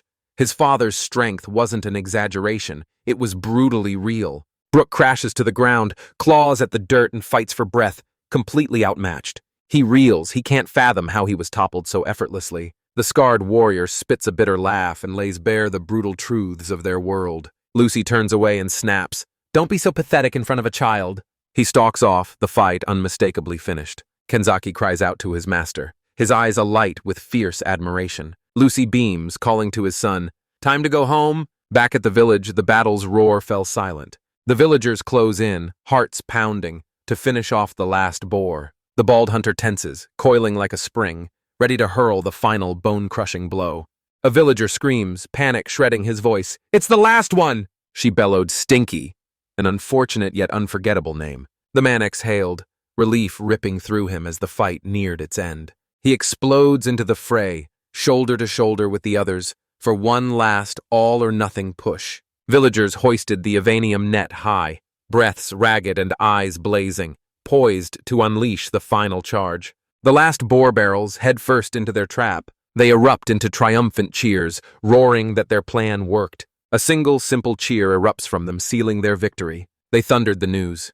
The boar's subjugation was finally complete. Kanzaki and the scarred warrior storm back in, roaring, "We're back!" Villagers barrel in, relief exploding when they spot them and Aquino safe. Kanzaki shouts that his master burst in and pulled them to safety. The bald hunter blinked, the word master tripping him up. A villager hears granadas and explodes, his composure shattering in an instant. The crowd froze, jaws dropping as stunned silence swallowed everyone. The scarred warrior growled, "Yes, they're talking about the great hero." Danger expelled, the village explodes into celebration. Villagers haul towering platters, spark roaring bonfires, and throw a massive victory feast that rattles the night. Everyone crowds the bonfire, laughter crackling and spirits soaring. They lift their mugs high, voices exploding in a roar as they toast their hard-won victory. Kanzaki and Sakura perch shoulder to shoulder, grinning as the celebration surges around them. Sakura proclaims him her savior, gratitude crashing over her like a tidal wave. Kanzaki smiles, steady and fierce, and declares the only thing that matters is that she's safe. They collapse into silence, savoring a single moment of peace after the chaos. She bellowed to the kids, voice bursting with warmth, "Food's ready!" She slams a massive platter down. A roasted boar sprawled across it, red-skinned and baring its fangs. Kanzaki and Sakura's eyes flare to life, blazing with raw, unfiltered joy. They tear into the feast, grinning, while Pochi gobbles up his own share. Kanzaki sinks his teeth into the juicy, perfectly cooked meat and savors every sinful bite. He takes a bite, grins, and declares it delicious but crying out for a pinch more seasoning. A true food critic. He's swept away by cravings for the rich, savory flavors he lived on in his past life. He and Sakura tilt their faces toward the star-sprinkled sky, silence wrapping around them as they sink into a quiet, shared moment of reflection. He shoots a quick look at the adults clustered by the fire, drinks in hand. The villager bursts with pride, raving about his daughter Aquino. The scarred warrior nods, voice like gravel. "She's exactly how I was when I was young." She goads him with a wicked grin, crowing that Aquino will be a great leader one day. The man spun to Kanzaki and barked, "They were lucky you were here!" The scarred warrior snorts, grudgingly admitting she's been blown away by the boy's abilities. Sakura gasps, awe crackling in her voice. "Kanzaki's shot up so much in such a short time." Villagers swap drunken stories about nights with the captain. The warrior cuts through the laughter, snapping that the unit was disbanded long ago. Akino tasked Kenzaki with watching the adults. Our boy leaps into the role of designated drink bringer. He thrusts a steaming mug forward toward his master and Peter. Lucy leans in, voice sharp, and asks for a private word with his son. He swoops the boy into his arms, cradling him with a soft, tender sweep. He scoops him into his lap, pulls him close, and dives into a raw, soul-bearing heart-to-heart. He blurts out, stunned by how much his son has grown. Lucy beams and declares, "That's all that matters." He plants a proud, reassuring pat on the boy's head, steady as a promise. But he knows this threat is bound to strike again. He grabs Kenzaki by the shoulder, eyes blazing, and roars that true strength is pouring your power into protecting others. The words hit him like a punch to the gut, engraving themselves deep into the boy. He empowers him to unleash ruthless, all-out fury whenever the moment demands. Kenzaki snaps a fierce, determined nod and accepts the new lesson. His father watches, pride roaring in his chest. Later, Peter presses for news on the investigation that was ordered into the museum. He explains that Sakura's situation has blown their shady dealings wide open. The order is bleeding its apprentices dry with massive illegal fees. Lucy slams the truth down. His suspicions are confirmed. The corruption runs deep. Peter's voice cracked as he owned it. The situation was far worse than he'd ever imagined. He lights up and jumps in to help his old captain Lucy. The gang's back together. Kenzaki, only pretending to sleep, gapes in stunned silence. He realizes his mentors have been pulling the strings from the shadows. Lucy, knowing he'd been awake the whole time, snaps around and locks eyes with him. He urges his son to come with him, just for a little while. He insists they take Sakura to the museum. Twilight ordered it. Kenzaki nods sharply, eyes flaring with eager anticipation. And so they locked in their next destination. They march into the museo's grand headquarters, every member stepping forward in flawless, disciplined formation. Inside, Sakura's seniors froze, eyes wide and jaws dropped in stunned disbelief. A nun's fingers tremble as she forces out, "What business do you have here?" Lucy strides past them, not a single word escaping her. He burst in like a storm, and the head priest's eyes snapped straight to him. Seething, they glared. The interruption had set them ablaze. They form up before him in the grand hall. The scarred warrior pleads for a moment of his time. She leans in, voice razor-sharp with urgency, and tells them they've got something crucial to discuss. The priest's eyes narrowed, suspicion coiling like a serpent in his stare. An irresistible pull dragged Kenzaki toward the fountain at the center. Sakura snaps at the warrior. "What are you planning to do?" She flashes a confident, reassuring smile. She drives the butt end of her staff into the floor with a thunderous crack. The priest jerked backward, eyes wide and breath knocked out by the sudden move. She storms forward and snarls that he's been burying the evidence of his crimes. He fakes cluelessness, but panic bleeds across his face. A ghostly vision erupted, its voice booming as it revealed the sacred duty it bore. The warrior's voice cut through the silence. The miasma was born from the hero's final battle. The priest erupts into a sanctimonious tirade, proclaiming his God-given purpose with fevered conviction. He roars, demanding to know why an outsider dares to interfere, his ego swelling like a balloon about to pop. A cluster of apprentices crowds the back, leaning in to whisper and snicker as gossip ripples through them. Kenzaki's gut screams. The situation is spiraling out of control and fast. The priest challenges her. "Do you think the Great Spirit will forgive your insolence?" The warrior fixes him with a fierce stare, a single question burning in her eyes. He smirks, brimming with iron-cold certainty that even gods bend to his will. She snaps at him, demanding he name the Great Spirit he serves. Her question punched the words right out of him. He stood frozen, no sound escaping. In an instant, the fountain detonates, blasting a towering torrent of water high into the air. Kenzaki and Pochi stand frozen, shock nailing them to the spot as they watch helplessly. The apprentices slam their hands to their ears as a deafening roar rips through the air. The warrior plants his feet, unmoved, as a colossal presence floods the air. Kenzaki froze, eyes glued as the sight slammed into him and his thoughts scrambled. Pure sacred energy slammed into Sakura, flooding her senses and leaving her reeling. A radiant water spirit bursts forth from the fountain, shimmering like liquid moonlight. Her gaze cuts down to them. Calm, composed, utterly serene. She slams down the verdict. Using the spirit's names for selfish gain is unforgivable.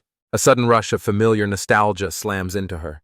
Someone she knows is here. Kenzaki gapes as the water twists into his mother Olympia's exact shape. Awkward doesn't even begin to cover it. The priest's voice shatters into stammers as realization slams through him. A great spirit has truly descended. Olympia's voice cracks.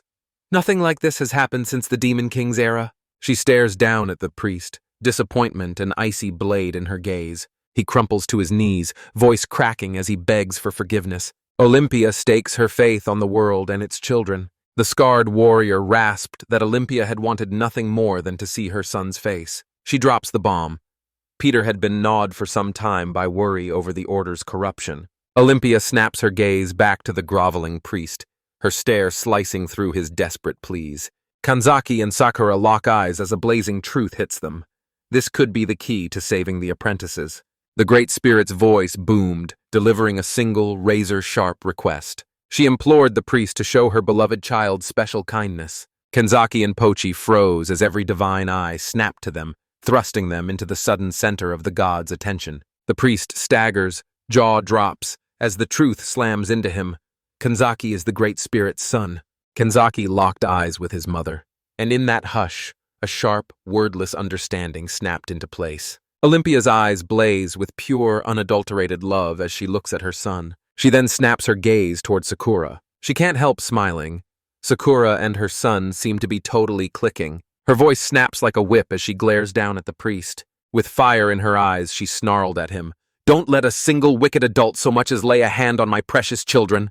The scarred warrior storms in, jaw like iron, ready to hammer out the terms of this new arrangement. Olympia glided up to Sakura, locking eyes as she asked, "What's your name?" A warm smile lights her face as she entrusts Sakura with the continued care of her son. Sakura explodes with an eager "yes" as her heart rockets skyward, flooded with pure joy. Olympia beckons with a strange, eerie curl of her fingers. Kanzaki can only watch, bewilderment rooting him to the spot. Her ethereal hand glides down and plants a soft, reassuring pat on his head. Grief knots her throat. Trapped in this form, she can't pull him into a real hug. Kanzaki lifts his gaze, the sorrow in her eyes slamming into him. Tears stream from her eyes as she cries out how deeply she misses him. A raw, public display for a great spirit. The Great Spirit. Olympia's power ebbed away, its roaring might collapsing into a single, hollow whisper. Later, they regrouped at the familiar handyman shop. Peter and Aquino sit frozen, replaying every jaw-dropping moment of the day's chaos in their heads. Aquino scoffs. Some people never seem to change. Kanzaki's head reels as he scrambles to stitch the ancient legends to the brutal reality staring him down. Peter leans in, voice electric, and declares Lucy's battle was far wilder than the stories ever dared to tell. Kanzaki conjures a world where demon kings reign and colossal spirits surge with raw power. He grudgingly admits his mother's true form was nothing short of jaw-dropping. Memory slams into him. Sakura's flower-like eyes bloom vividly before him. Then revelation slammed into him. Sharing mana was a healer's technique. He snaps to face his hosts, a question roaring awake in his mind.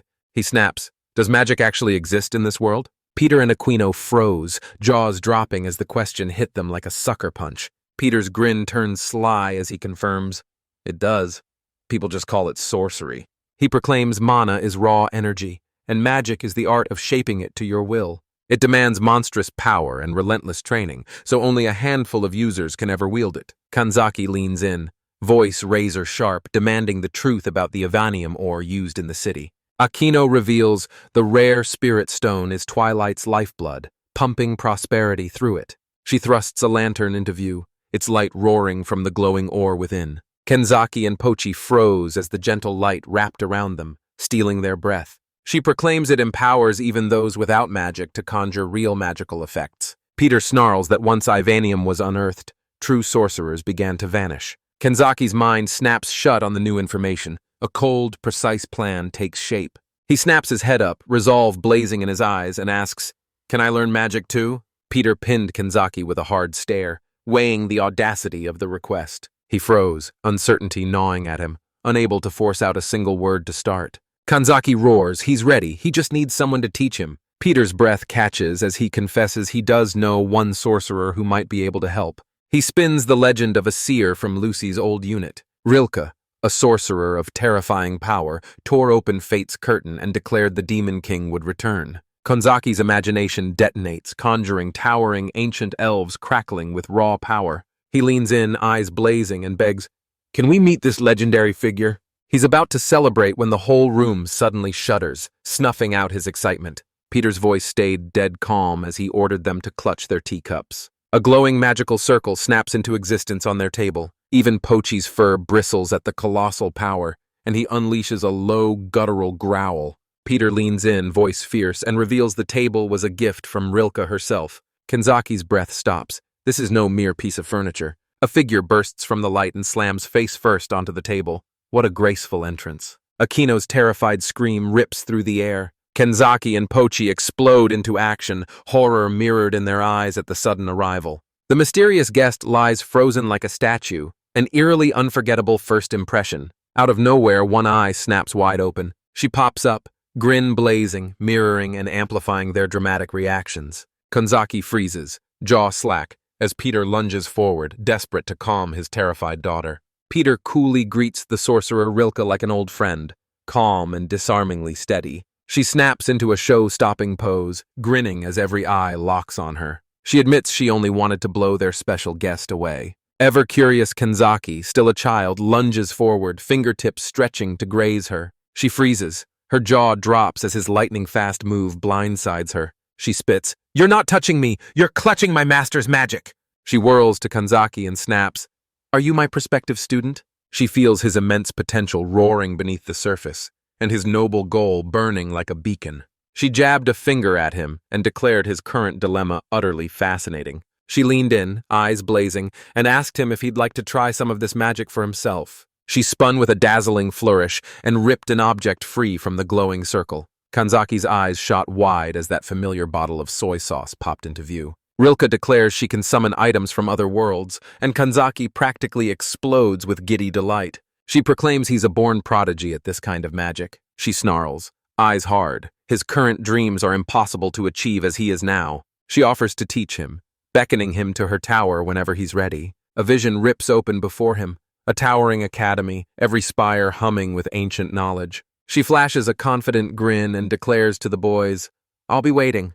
A few days later, Kanzaki and the scarred warrior carved through a jagged, rock-choked pass. Kaki spurs them onward, every fiber of him aching to get home. Kanzaki's grin explodes, his heart hammering with the thrill of finally seeing his mother again after so long. After 6 long months away, they're finally storming back up the mountain. We're yanked back into the handyman shop, only a few days earlier. Rilke presses the offer again, vowing to teach Kanzaki every last thing he needs to know. Peter declares her tower is part of the legendary Royal Magic Academy. Roka snaps that if he shows up, she'll train him herself, then shoots Peter a sharp warning to stay out of it. She claps sharply, eyes going wide as a crucial memory snaps into place. She flings a final wave, vanishes in a blink, promising a messenger will come later. The battle-scarred warrior bursts into the room and greets Lucy. Lucy snapped her head up, eyes widening at the woman's sudden appearance. He snaps, "Why are you here?" And Kanzaki answers, revealing how the Academy's invitation pulled her into this. The warrior snaps, "Am I really going to learn from Rilke?" And Kanzaki falters, words choking in his throat. The suddenness slams into him and he reels, eyes wide, a little overwhelmed. Lucy flashes a cool smile and gives him the green light. "Do whatever you want." Peter declares he's got time to think. Olympia's been itching to see him. Kanzaki clutches his precious bottle of soy sauce like a talisman and gives a tight nod. He'll consider the offer. He and the warrior thrust their hands skyward, sending a fierce farewell to their friends as twilight bled across the horizon. She snaps, "Hurry up!" His mother has been waiting a long time. Kanzaki's eyes snap up, a grin splitting his face as the thrill of finally going home surges through him. The scarred warrior watches Kanzaki's joy explode the moment he locks eyes with Pochi again. Kanzaki freezes, a flicker of confusion crossing his face at her comment. Shock tore through him as he realized she could somehow understand Pochi's barks. Their journey home screeched to a halt. A colossal crystal beast looms, its jagged form barring their way. The warrior's eyes flare. It's an irregular, and he grins, calling it the perfect test for Kanzaki. A flicker of doubt holds him back from taking it on all by himself. He summons Pochi for backup, every nerve primed for when chaos erupts. Steel in his veins, he unsheathes his knife. He's crushed the normal ones before, but this is his first time squaring off with an enhanced version. He digs his heels in, every hard-won inch he's clawed flashing through his mind. He freezes as a wild thought ignites. Could he have gotten stronger and not even noticed? He blasted off the ground and hurtled straight at the beast. He slammed his blade down, roaring a fierce, determined cry, and the monster explodes, shattering into 1,000 jagged shards that rain down across the battlefield. Kenzaki slams down, whips his head back, eyes wide with sheer disbelief. The warrior and Pochi erupted in thunderous cheers, awed by the sheer, crushing power of his victory. He can't shake the thought. The monster might be all show and far weaker than it looked. Kaki snaps. "Are you going to destroy the core?" Kenzaki's eyes flare as a daring idea ignites. The warrior barks. "Move! Hurry up! We have to get home!" Kenzaki lunged and clutched her cloak, the tug a wordless, desperate plea for her to wait. They burst into the clearing, and the familiar cottage in the woods looms right before them. Kenzaki's jaw drops. His mother is levitating outside, suspended over the flower beds as she calmly tends the garden. He shot his hand up and called to her, a grin splitting his face. Olympia abandons her work, letting it fade into oblivion. Her eyes ignite, pure joy flooding her the instant she spots her son. She barreled toward him, her emotions smashing everything into a dizzy blur, and launches him into a bear hug so crushing it feels like a brutal new training regimen. The warrior stands frozen as the reunion explodes into sobs and Kenzaki claws at his chest, fighting for every ragged breath. Olympia blurts a quick apology as the warrior snaps that he's still a child. Kenzaki's grin erupted, his heart swelling with pure, blazing joy. He sprinted to his parents and shouted, "I'm finally home!" Inside, Olympia tips a steaming teapot and leans in, eyes burning to gulp up every wild detail of his time in the city. She leans in, probing whether work crushed him or if he'd managed to wring any fun from the day. He beamed and insisted everyone had treated him kindly, and with Peter at his side he felt safe. A jolt snaps through Olympia, an urgent memory crashes into her. Kenzaki beats her to it, lunging forward and thrusting a wrapped gift he brought back into her hands. His parents hover, breaths caught, desperate to see what their son has for them. He unveils a pair of breathtaking handcrafted dolls. They froze. The likeness hit them like a mirror, blatant and a touch cheesy, but impossibly sweet. Olympia squeezes them tight and vows she'll find the perfect spot to show them off. The floodgates blow open, tears slam down, unstoppable. She's floored, tears spilling as his thoughtful gift hits her straight in the heart. Kenzaki freezes, eyes wide, and blurts, "Why are you crying all of a sudden?" Lucy beams, hardly believing how fast their son is growing up right before her eyes. Olympia proclaims, "They're happy tears!" Pride balloons in her chest. Memories of his siblings from a past life slammed into Kenzaki like a tidal wave, and the knife twist of pride and loss watching them stride into adulthood. His parents confess happiness fills their days, but a quiet, gnawing loneliness still tugs at their hearts. Kenzaki lunges forward, emotions roiling in his chest. He pours his heart out, telling them he's grateful for every single thing. He remembers the day they ripped him free from that snow-lashed mountain. He buries his face in the hug, sinking as a tidal wave of emotion crashes through him. Olympia drops her gaze.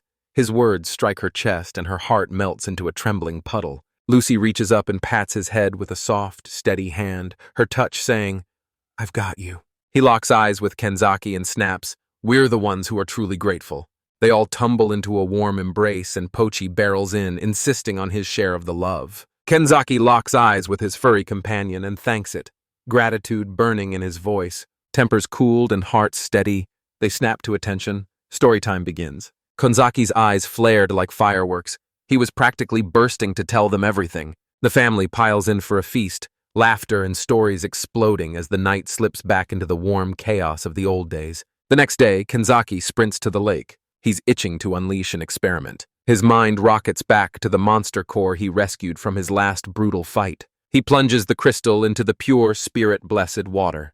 A bolt of clarity slams into him. The holy water neutralizes the miasma. He imprisons it in a bottle, slams the cork shut, and renders it completely harmless. His quiet moment shatters as a familiar voice rips through the air. Sakura grabs his sleeve, eyes blazing, and spits out, "Have you really decided to leave? Again?" He unveils a bold plan. He's going to learn magic from Rilke. Dread rips through him at the thought of leaving his mother alone again. The scarred warrior locks eyes with Olympia and vows he feels the storm churning in her heart. Olympia's voice erupts, "You've grown so much!" Memories crashed over them. every moment they'd spent together roaring back. She snaps, "I've made up my mind." She'll stand shoulder to shoulder with him, backing every path he chooses. Her blessing ignited Kanzaki. He tore into his next adventure. Lucy watches, pride surging through his chest until it threatens to burst. They lock into one final tear-soaked embrace, clinging like it could stop time. He gives one last defiant wave and rockets off again. Poti swoops in, offering him a ride, a shockingly convenient lifeline. Kanzaki stood wide-eyed, still spellbound by his friend's impossibly fluffy coat. He vaults aboard, ready to roll out in breathtaking style. Pochi rockets off at breakneck speed, a blur tearing past. The tiny wolf rockets forward, as if reveling in the sprint. Kanzaki claws at the edge, fighting to keep his grip. Soon enough, they storm back into the city of Twilight. Peter erupted into a warm, beaming smile and welcomed him back. He bellows that a visitor has just arrived for him. Kanzaki peers inside, pulse hammering. Who could be there? A man in a pristine uniform steps forward and snaps his name. Kanzaki flings up an arm, shielding his eyes from the man's blinding radiance. Peter steps forward and delivers a crisp, formal introduction as Kanzaki scrambles to steady himself. He thundered his name, Christoph Mira Albertia. Peter leans in and hisses to Kanzaki, "That's the Crown Prince." Our boy's mind detonated.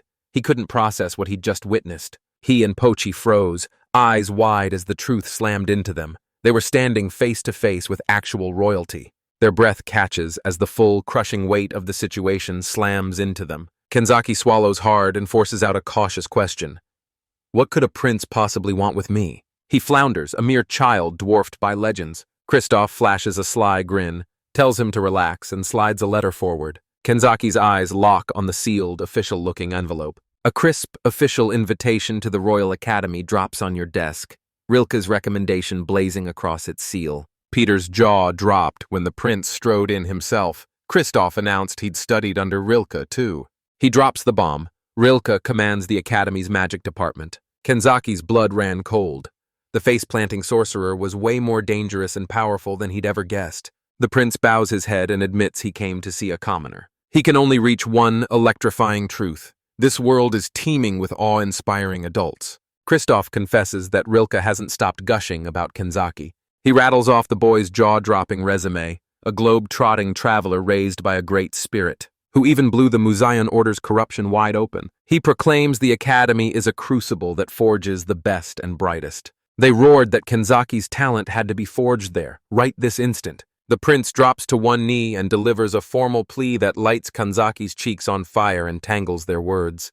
Our boy falters, insisting he's got a job to finish here. Peter locks onto his new apprentice, a knowing glint flashing in his eyes. He barrels in, yelling at Kanzaki not to worry and to get out of there. He roars praise for the boy's relentless grind and throws his full endorsement behind him. Praise slammed into Kanzaki, leaving him with no reason to refuse. Steel flashed in his eyes as he shot back, "I accept!"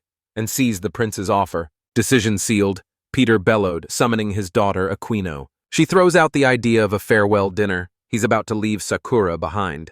The truth slams into him. He's actually leaving the new home he just made his own. Aquino vows to forge this meal into one he'll never forget. Later, Kanzaki bolts to Sakura for one final face-to-face. She gapes. Breath stolen, he's been accepted into the Royal Academy. She reveals it's an elite academy. Normally only nobles get in. Tuition bills shot into the stratosphere. Jaw-droppingly, painfully high. Say tuition and watch our boy freeze. Cold sweat beading on his brow. Panic seizes him. She snaps that he's on a scholarship, and Pochi stares, silently judging his financial smarts. Kanzaki releases a thunderous sigh as relief crashes over him. Walking beside him, Sakura confesses, her voice alight with joy. She's truly happy for him. She'd always felt it in her bones. He was meant for something greater. She finally plants her feet and claims her place as a saint. She insists he alone forged the newfound confidence burning inside her. His mind snaps to her past. She once battled crippling mana exhaustion. She beams and vows the problem's gone, all thanks to him. That weak, self-doubting apprentice she once was, she's gone. She ordered him to set out and leave every worry behind. Kanzaki can only watch, throat tight as the sight of how much she's grown slams into him. 6 months had ripped past since he first stumbled into Twilight. He replays every furious second that slammed into him during that breathless span. This city and its people have claimed me as one of their own. My second home. The moment's here. His farewell party kicks off. A restless crowd has swarmed the doorstep of Peter's familiar workshop. Akino peeks out and bellows, "The guest of honor has returned!" She yanks the utterly bewildered Kanzaki inside. His eyes shot open, raw shock ripping through him.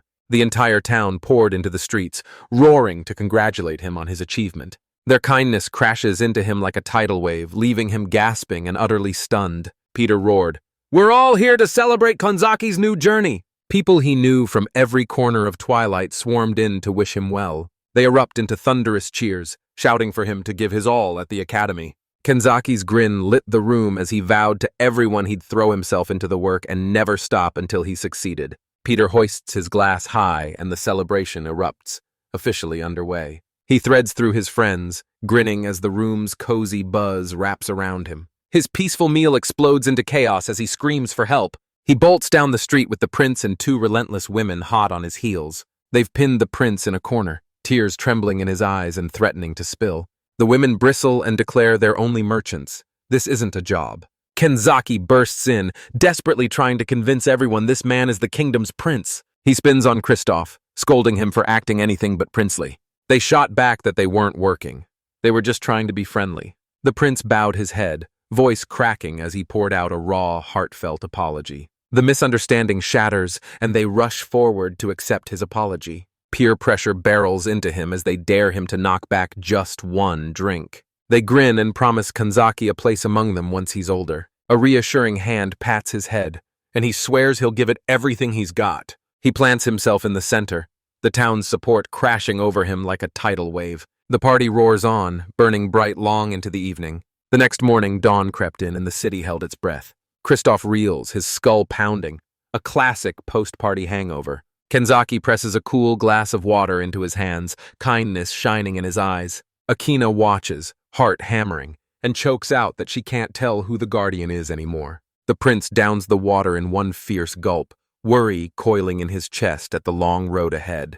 Kanzaki launches into a hard-hitting science lesson, declaring a hangover is straight-up poison ravaging your body. This ignites a bolt of genius in Peter. Kanzaki lunges forward, arm outstretched, and asks the prince to take his hand. He reveals detoxification is just channeling mana to purge toxins and heal the body. A roaring surge of energy rips through him, curing the prince in a heartbeat. The prince froze. His body suddenly went weightless. He raves about Kanzaki's jaw-dropping healing power. Prince secured. Finally, it's time to bolt. He and the prince vaulted into the royal carriage. Peter, Aquino, and Sakura raise trembling hands and send one final heart-wrenching farewell.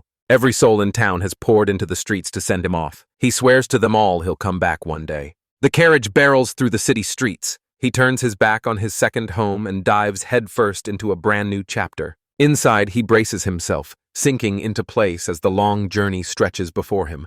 The prince sweeps his arm, revealing every breathtaking sight as we press onward. Born in the mountains, he devours every view like it's a brand new discovery. At last, the Royal Academy explodes into view, its soaring spires tearing into the sky. Kanzaki's jaw drops. He can't believe a school could be this magnificent. Kristoff steps forward, voice crisp and commanding, and issues a sharp, official welcome to his new school. They surge into the hallowed halls of the academy. He strides in and the room erupts. Every student instantly recognizes the crown prince. They gaped at the pint-sized kid clinging to his side. 100 curious eyes pinned Kanzaki to the spot, each stare a heavy hand on his shoulders. They storm into the head of the magic department's office. A voice from within roars its approval, green-lighting their entry. Inside, two women waited for them, eyes like blades and faces carved from stone. The taller woman declares, "I'm Lorenheim." Kanzaki steps forward, bows politely, states his name, and immediately apologizes for his teacher. She pins him with a cold stare and snaps, "Talent won't exempt you. Rules are rules." Rilke completely blanked and never told anyone she was enrolling a new student.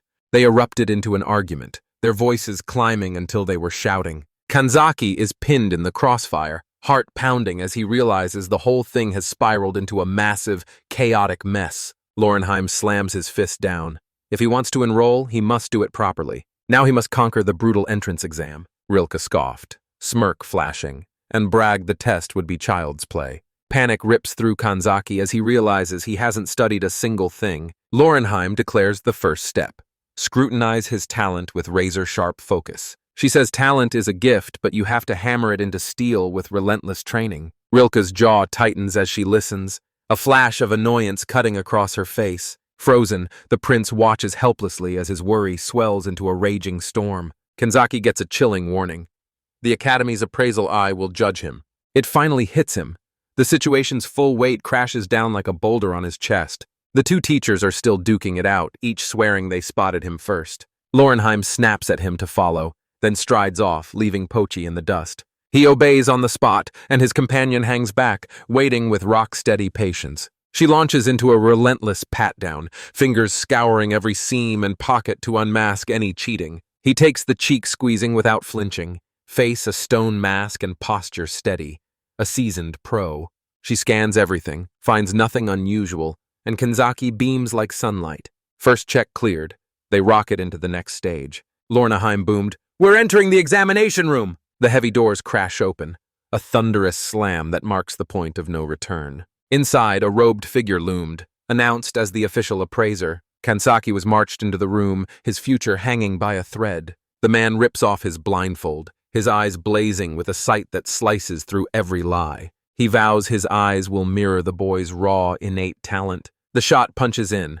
Kanzaki's reflection stares back from the appraisal eye. The appraiser locks his gaze, recognition igniting in his eyes. His eyes ignite with a strange, powerful light. He jerks back as the sight crashes into him, leaving him breathless and reeling. He crumples to the ground as Lorenheim barrels to his side, shouting in stunned disbelief, "Guess the kid broke the talentometer." Kanzaki's voice cracked as he begged for paper, desperate to scrawl everything down. A document erupts into existence, bursting open to reveal pages choked with a dizzying catalog of skills. Every faculty member froze, jaws dropped, locked in a stunned, wordless silence. Kanzaki discovers his ability to talk to Pochi was only the first spark, the beginning of a flood of gifts. Kanzaki rips open the list, disbelief crackling as he finds some skills shockingly ordinary. He remembers locking eyes with the god and coldly refusing those flashy cheat abilities. He's reeling, scrambling to make sense of this shocking, unexpected twist. The prince's grin flashed as he declared, "Exactly what you'd expect from Lucy's son in Olympia." Lorenheim and the appraiser froze, eyes wide and mouths open as disbelief slammed into them. Shock slammed into them the moment they discovered the boy's true parentage. A few hours roar by in a whirlwind of back-to-back meetings. Lorenheim bellows the announcement, "Kanzaki's enrollment has been approved." Rilke flashes a fierce smile and proclaims him her new student. Kristoff whooped, slapped him on the shoulder, and congratulated him. Ecstatic there'd be classmates.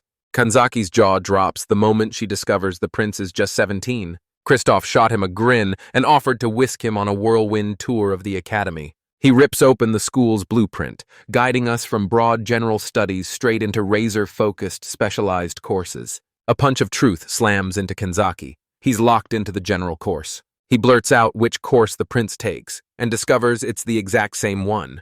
They're about to leave when Rilke's shout rips through the air, "Wait!" freezing them mid-step. Kanzaki and the prince jerk to a stop, frozen like statues. Rilke slams a palm down and roars that the boy belongs in her magic department. Lorenheim snaps, cutting her off instantly and roaring that her demand is nothing but selfishness. Rilke's expression hardens into absolute, unshakable resolve. She whirls to Kanzaki and snaps, "Why did you come here in the first place?" She pins him with a fierce stare and hisses, "You're here to learn my one-of-a-kind summoning magic!" Kanzaki's memory flares with the burning dream of restoring his mountain home. Lorenheim roars that the rules must be followed to shield the other student. Rilke fires back that all he has to do is pass the selection test. She roars that the test begins this instant. The camera slams into a colossal arena at the heart of the academy grounds. Students swarmed in, pressing close to watch the impromptu exam. Kanzaki roots himself alone, muscles coiled. He knows failure will stretch his road into a punishing, far longer march. He plants his feet, squares his shoulders, draws a hard, steady breath, and braces to face the challenge looming ahead. He's a tiny boy swallowed by a world of towering giants. Whispers erupt across the room as classmates stare in disbelief. Why is a child taking their exam? Two top students declare him the department head's favorite. Kanzaki felt their stares bore into him as pressure tightened around his chest like a fist. A young elf girl snaps the bow on her uniform into place with a practiced tug. She bellows, "The special selection test is about to begin!" Other students gaped, bewilderment crackling through the air. This exam is usually a merciless 3-day gauntlet. Our boy stands drenched in sweat, panic clawing at his throat as he realizes he's way in over his head. The elf flashes a grin and declares, "These rules are laughably simple. Anyone still nailed to this spot when the minute runs out? Easy, right?" The other students gaped, breath stolen by the bizarre condition. Kenzaki freezes, every instinct screaming. Something's about to happen. The elf shot her hand up, flashing a bright, cheerful smile. One word, and the test roars to life. The arena shudders as a massive tremor rips through it. Kenzaki feels the earth lurch beneath his feet. Pochi rockets into the air! Kenzaki rockets after him, springing off the wall like a human catapult. He rockets up the building's face, every motion flowing from muscle memory. A student below freezes, mouth agape, screaming, "He's running on the wall!" The ground detonates beneath them, catapulting the other students skyward as panic rips through them. The elf girl sits utterly calm, scoffing that earth magic is nothing but a basic skill. Kanzaki's eyes mirrored the maelstrom erupting beneath him. His eyes snapped to the ponytailed girl, hovering cool and effortless above the raging fray. Shock hits him. Someone else seizes the chaos and crushes it with effortless precision. Other students unleash their magic, conjuring shimmering shields and levitating platforms. Kanzaki's stomach drops. The Royal Academy students are downright formidable. The elf roared encouragement, driving them to surge onward. Kanzaki's eyes flashed. If the first strike came from beneath, the next one hurtles down from above as the ceiling starts to crack. Kenzaki plants his feet and steels himself as a savage gale rips through the arena. The wind dragged something else into the air. Razor-edged icicles rained down like spears, a merciless storm slicing through anything in its path. He catapults between them, a blink-and-you'll-miss-it blur of gravity-defying motion. He catapults off the wall, using it like a springboard to stay airborne. One shard hurtles straight at his companion. Pochi erupts into a colossal Fenrir, fur bristling and fangs bared. Kenzaki bellows his name, relief exploding through him when he sees him safe. He bursts out a grateful "thanks," while his friend shrugs and waves it off like it's nothing. The other students froze, eyes wide and silent. Could he actually be a monster tamer? Kenzaki felt dozens of eyes pin him in place, and the cold truth slammed into him. Everyone was using magic just to survive. The elf proctor slams him with a cold truth. He's been dodging every attack instead of answering with a strike. She and the ponytail girl hold their breath as she primes the next phase. Kenzaki's instincts scream. Another attack is closing in. Grinning cheerfully, the elf rips open the sky and hurls a roaring torrent of flame. Some people live only to watch the world burn. Searing flames explode outward, swallowing Kenzaki and Pochi in a merciless inferno. Even with his enhanced body, the heat scorches him, nearly unbearable. He clamps Pochi in a fierce hug and whispers steady hope, knowing fire is the weakness that haunts them both. He steels himself and declares he'll handle this alone, with only his own power. He steals his focus and summons every skill the god bestowed on him. Memories of his mother's love surge through him as he wills his mana to pulse and race through his veins. He still feels the Sakura's healing surge, and the instant it mended the prince. The other students gape, jaws dropping, as a strange, shimmering aura surges up and engulfs him. Disbelief slams into them. They stand frozen, mouths agape, staring at the impossible. He slams self-reinforcement magic through his body, sealing the burns shut and watching them vanish in a heartbeat. It hit the elf. He'd just improvised a brand new spell in the heat of the moment. She snapped her fingers, crisp, commanding. The inferno snaps out and chaos evaporates into stunned silence. Kenzaki swipes a trembling hand across his brow, relief crashing through him. He'd somehow survived. He sweeps his gaze across the arena, alone, the only one still standing in its center. He scans the room, voice cracking. Am I the only one left? Jaws dropped. The class buzzed, calling the transfer student something else entirely. The elf proctor flashes another cheerful grin, the kind that should warm you but instead sets your teeth on edge. Perched on the balcony, she and her partner lock onto Kenzaki as he cranes his neck skyward. The other students erupt, shouting that the test isn't over yet. Panic rips through Kenzaki when he sees the minute hasn't even passed. His master's warning seared into him. Never, ever let his guard down. The elf grins, eyes flashing, and warns that the knack for falling asleep anywhere will get you into trouble. She snaps her hands and a glittering wave of magic explodes outward. The other students' eyes snap wide as they recognize it for what it is, a powerful sleep spell. A sudden crushing wave of drowsiness slams into Kenzaki. The other students claw at the air, fighting to stay standing as magical fatigue gnaws at their limbs. A glittering storm of dust surged in and swallowed the entire arena. Pochi's already crashed, flat out asleep at his master's feet. The red-haired proctor sneered, pointing out the elf's predictably mean streak. The elf admits his resistance is wafer thin, leaving him a sitting duck for any attack. A student in the crowd yells, "Look!" and drags every eye to the spot. Sleep magic coils around the remaining contestants. The proctors lean in, eyes razor-focused, hungry to see how he'll handle this. Kenzaki's head slumps forward as his eyelids flutter shut. At last, he crumples to the ground, utterly out cold. But the two top students explode into action and seize him. He crashed into a deep sleep, a thin thread of drool at his lip, somehow the most dignified finish. The crowd explodes into a thunderous cheer. The bespectacled student drops a bombshell. Kanzaki predicted the attack. He poured the last of his mana into them, jolting them awake as his life slipped away. They stared down at the boy, stunned as the truth hit. He'd chosen to save them, sacrificing himself. The proctor's voices cut through the hush. The minute was officially up. In a heartbeat, Kanzaki and the two students surged forward and clinched their pass. A blinding flash yanked his consciousness back. He jolts awake to Pochi bursting out a peppy, sunshine-bright, "Good morning!" He sweeps his gaze across the room. His long nap won't arrive for days. Recognition hits. He's in a lavish room, pulse spiking as one desperate question claws up. Where am I? He flinches as memories of the brutal selection test and that overpowering sleep spell slam into him. He remembers frantically shaking the other two students awake. Then everything after that blurs into a haze. Kaki bolts out the door while Kanzaki paces, panic knotting his gut over the results. The door burst open, the crown prince filling the doorway. Kristoff yanks the door wide, grins, and declares, "This is our shared room in the academy dorms." He engineered them into roommates to ease Kanzaki's adjustment, a move dripping with thoughtfulness and zero suspicion. The news hit Kanzaki like a thunderbolt. Pure joy exploded through him. The prince swallowed his pride and admitted he'd been terrified. Kanzaki had been out cold for 3 whole days. Kanzaki bursts out, "What happened with the exam?" Kristoff flashes a victorious grin. Of course he passed. Our boy froze in place, eyes blown wide as the news slammed into him like a punch to the chest. Awe ignited in the prince as he beheld his noble, self-sacrificing spirit. Kanzaki then snaps, "What about the other two students?" Kristoff bursts out, "We both passed too!" Relief explodes from Kanzaki as he's told to get ready for school. He plants his feet, chest thrust out in his brand new academy uniform, daring the world to look away.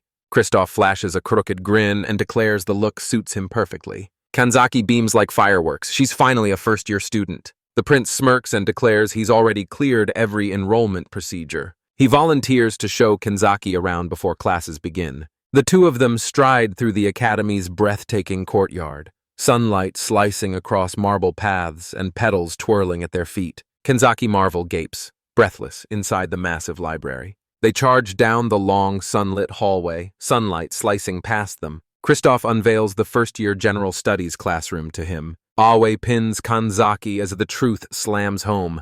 He'll have to grind, sweat, and fight to learn magic. The prince suddenly beckons Kanzaki and asks if she'll step out with him. He snaps that it's better to explain it now than later, eyes darting down the hall. Kristoff marched him down another long corridor. They stopped dead at a door, an unfamiliar sign glaring down at them.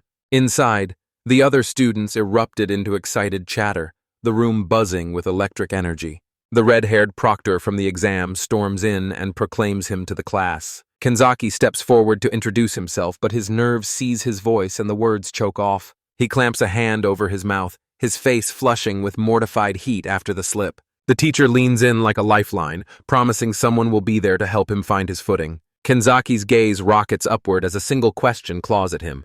Who will be his guide? Suddenly, a student surges forward from the crowd. There she is, the ponytailed girl who charged through the exam and passed right beside him. She drops her name, Rosalia, and Kanzaki's gaze snaps to her, utterly spellbound in an instant. She declares she's the perfect guide. She's almost his age. Kanzaki forces out a shaky, "Okay," his voice trembling as a wave of overwhelm claws at his chest. Rosalia's grin snaps wide as she says, "My brother told me everything about you." The teacher slams down a bombshell. She's Kristoff's sister. Kanzaki's jaw drops the moment he realizes he's suddenly classmates with a princess, like that happens every day. She slams it down. Titles don't matter in her class. It all boils down to honoring the unique strengths each of us brings. Kanzaki's smile ignites as her words sink deep inside. He curls his fingers into iron fists, poised to blow them away with a show-stopping impression. He then shot his hand out toward the princess. He snaps his hand forward, offering a bold handshake, an electric pledge of friendship. Rosalia's eyes go wide as the gesture knocks her into total bewilderment. He declares, "This is the sign. We're friends now." His earnest gaze blazed to life in her eyes. She drops her gaze to his hand, breath catching as a warm blush floods her cheeks. Her fingers hover. Then she summons courage and slips her hand into his, trembling. He grabs it and pumps it with wild, contagious energy, sealing their new friendship. Her cheeks explode into a rosy blaze, visibly moved by the plain, gentle kindness he offered. Introductions wrapped. The class officially kicked off. Kanzaki sliced through the board's impossible problem and solved it in a heartbeat. The teacher and his classmates froze, jaws dropping as disbelief crashed over them. His academic brilliance tore through exams, and before long the entire academy buzzed with his name. Rosalia's grin explodes into praise. She's floored by his jaw-dropping performance. He shoots a cocky grin and shrugs. It wasn't that difficult. She marvels. His academic skills are razor-sharp, just as formidable as his combat prowess. He swears it's a cheat code ripped straight from the classroom of a past life. Just then, his gaze snaps to a swelling throng massing at the far end of the hall. Rosalia snaps, "The commotion's coming from the dining hall." Smack in the center of it all, the crown prince himself dominates the scene, every eye locked on him. Kanzaki's promise hits him like lightning, and he bolts out the door to meet him. The other students swarm the prince, clawing and clamoring for his attention. He's utterly engulfed by an ocean of adoring fans. Rosalia asks if this happens often, and the answer is brutal. It happens all the time. Kristoff locks eyes with him and exclaims, "This is exactly the help I needed." Kanzaki snaps into action. It's time for a tactical intervention. He bellows that he's starving, setting off the perfect distraction. The prince spots his chance, sweeps into a graceful bow, and slips away with a polite excuse. Kanzaki yanks him away, grinning, and declares, "It's time for us to eat." The prince's gaze snaps to his sister standing beside Kanzaki. He staggered, stunned to find her here, and she calmly explained her new role. She bursts out, "Can I join you?" And her brother's grin explodes as he eagerly says yes. Joy exploded through him watching his reserved sister finally click with someone and find a friend. Her cheeks blaze as she blurts out, "It's only because he's Kanzaki's friend." Our boy freezes, thrown off and a little lost as the conversation rushes past him. He cringes, convinced his handshake just became a social faux pas. The trio slid into their seats in the grand, eerily empty dining hall, the silence folding around them. Kaki explodes with joy the moment he's handed his very own special meal. Kristoff jolts him with a reminder. His magic lessons with Rilke kick off this afternoon. He snaps that the building's miles away, so they'll have to sprint now. Rosalia flashes an eager grin and volunteers to show him around. Then she falters, doubt snagging her words. Her brother barges in and declares he'll handle the tour. She yields to the prince, and Kanzaki beams, thanking her for the offer. He flicks a sharp wave and vows he'll be there tomorrow. Even Pochi rocks a tiny uniform tie. He and his companion bolted down the hall. Rosalia shot a wave back, her smile warm and undeniably genuine. She looked down at her hand as understanding slammed into her. She'd just made her very first friend. Kristoff watches his sister hang on Kanzaki's every word and realizes she's totally smitten. He pleads with the boy to watch over her. She's buried under too much to handle. Kanzaki beams and nods, instantly agreeing to the request. With that settled, the prince jabs a finger toward Rilke's office and sends him on his way. Kanzaki raps the door politely and proclaims he's arrived for his very first lesson. Rilke bursts into view, grinning with pure, unadulterated glee. She flung her arms wide and swept the new student into a warm, wholehearted embrace. She roared with pride, declaring that he was now her official disciple. Kanzaki snaps back, rejecting the title on the spot. Rilke reels, disbelief crackling as he demands, "Why would he refuse?" He proclaims, eyes blazing, that his one and only master is Lucy Granada. He can't pass that title to anyone else. Disbelief shredded Rilke's composure, and she erupted into a full-blown tantrum. Kanzaki slams a compromise on the table. He'll call her teacher instead. She slams the brakes on her tantrum, freezing mid-outburst in a sharp, breathless stop. She hesitates a beat, then nods. This title will do. Decision sealed, Kanzaki shoots forward and asks to be taught her summoning magic. Rilke scoffs that explaining is dull. They'll learn by doing. She barks, "Hold out your hand," offering a small, steady lifeline. The instant her fingers met his, a warm light surged from her palm. A glowing magical crest bursts to life in his palm. She smirks and reveals the crest will rocket him past every tedious rite. He fires the question. She flashes a grin and says, "It's all about the vibes?" And our boy freezes, eyes wide with baffled confusion. Kanzaki snaps, "Have you ever actually taught magic before?" Her answer hit him like a sucker punch. Regret ripped through him instantly. She snaps, "This is exactly like when he conjured that spell during the exam. All he has to do is summon the result he wants in his mind." When the image snaps into crystal clarity, the magic surges into raw, unstoppable power. Half his mind clicks into place. The other half is devoured by total confusion. She smirks and snaps, "It's all about practice." Then steps back and lets him learn by doing. Pure hands-off teaching. A sharp knock explodes at the door, yanking them out of their lesson. He grits his teeth, forcing his mind to rewind the exact way he healed those burns. The girl from the door suddenly barrels straight into him. She snaps an apology, admitting he was too small to see. Ouch. Her eyes snap to him. She recognizes him from the exam and calls out, "I'm Cecilia!" She snaps, "We need to talk, this is important." Pochi zeroes in, eyes razor sharp, picking apart every detail while inspecting her from head to toe. He lunged at her, a strange scent slamming into him and yanking him forward. He plunged his hand into her bag and hauled out something strange. Kanzaki stands frozen, eyes wide. Disbelief pins him to the spot. She proclaims, "This is exactly what I needed to talk about." A tiny root creature thrums with fierce awareness. He reels, unable to tell whether it's a plant or some other kind of living thing. He snapped at her, eyes blazing. "What on earth is this thing?" He edges forward, breath caught, daring to whisper if it's really dead. She declares, voice sharp, "It's a Mandreora!" A rare plant monster distilled into potent mana-restoring potions. She caught wind he worked for Peter and helped pull off the treatment that cleared my asthma. He swallows, eyes darting, and finally forces out, "The rumors are true." Her stone-cold expression catapults him into a blind panic. Rage boils in him. He's snapping, losing his cool right before our eyes. She pleads with Rilke, "Let me borrow you for a bit." She steers him down a long, echoing hallway. She rockets off, Kanzaki and Pochi breathing down her neck. She barreled into the room, Kanzaki clutched under her arm. A bespectacled young woman snaps her head up from her work. Cecilia bursts into the room with a triumphant grin, unveiling the miasma specialist she promised. She jolted back, breath snatched, when they burst in like a thunderclap. She plants her name like a flag. "Emma," she declares, "head of the gardening club."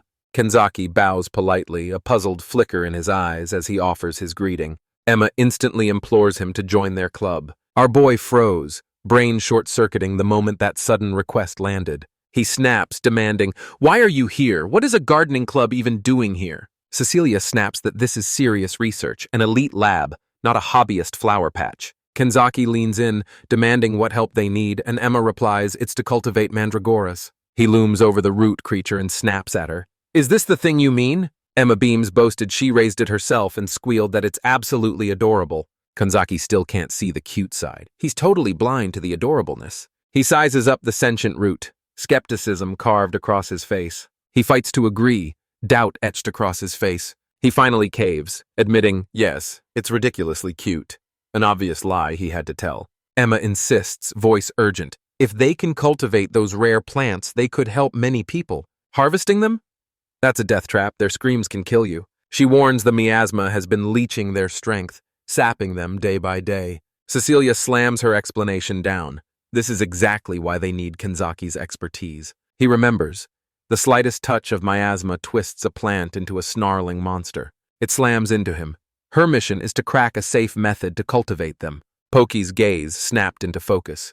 He absorbed the full weight of the moment. Kanzaki's eyes flared with fierce hope. This research could save his mountain. Joy floods Emma. She flings her arms around him, voice cracking as she thanks him over and over for his help. Cecilia's voice cut sharp. His assistance came with a condition. The two girls gaped, bewilderment blazing in their eyes. Kanzaki's grin blooms as he declares he wants them to teach him magic. Cecilia reels, stunned, and snaps that he saved her during the exam. Emma confesses she's no natural with magic. Kanzaki pleads, voice cracking, imploring them to just lend a hand whenever they have a spare moment. Emma snaps to Cecilia, who hesitates, brow furrowing as she weighs the request. Cecilia finally nods, giving her blessing, and the new team officially springs to life. Their first mission: master the perilous craft of cultivating mandragoras safely. Kenzaki grapples for a starting point, pulse racing. Where do I even begin? Pochi's eyes flare, an idea's brewing. He wonders if he should just fling the creepy carrot away. Pochi isn't a fan. Kanzaki lunges, scoops the plant into his arms, and barks at his friend to behave. A reckless thought sparks in him.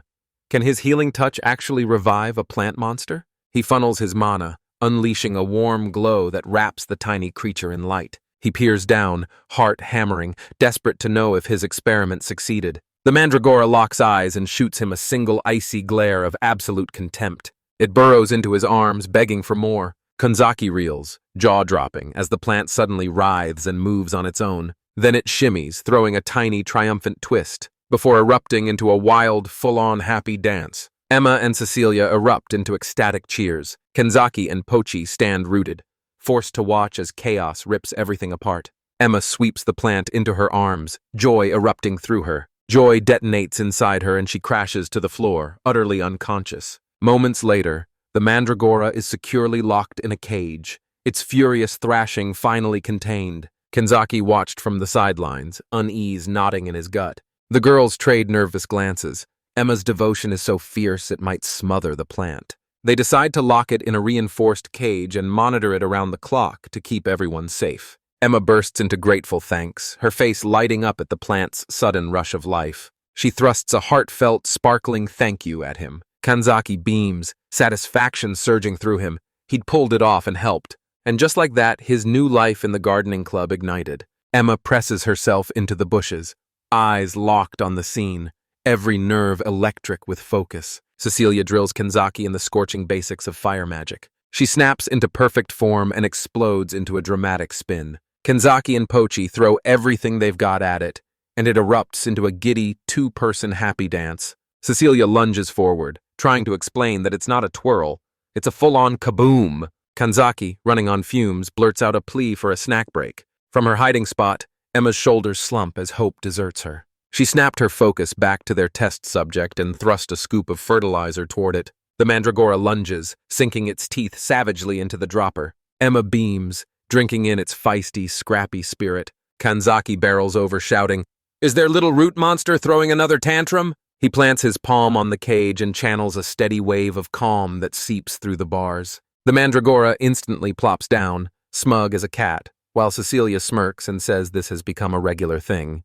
Panic rips through Emma as she realizes the time between its fits is shrinking. She shatters into sobs as Cecilia desperately reaches to comfort her. Cecilia swears to her, "We'll find a solution together." Draw Foy, the mandragora, shudders as Kenzaki's mana surges through its roots and veins, igniting a fierce pulse. At last it knows what being alive feels like. With each passing day, the observation diary's entries curdle into darker moods. Kenzaki tears into an apple, then coolly declares the screaming plant a violent monster. A brilliant deduction. He snaps his head toward his friends, huddled and murmuring as if they're deep in a heated discussion. Emma thrust a tiny vial into Cecilia's hand, and an electric new idea flared between them. Their eyes ignited at once as the same truth slammed into them. Their excitement betrays them. The vial rockets from their hands and explodes into a spray of glass on the ground. Kenzaki stands apart, watching from afar while thoughts churn like a storm behind his eyes. He catches a ghostly glimpse of two shadowed figures from a tale lost to time. He clamps his hands over his eyes and shakes the strange daydream loose. He drops his gaze and finds Emma crumpled on the ground as Cecilia bolts to her side. He chomps another bite of his apple and an idea snaps into place. He plunges his hand into his bag, fingers frantically rummaging for something. He yanks a bottle free, hope snapping into focus.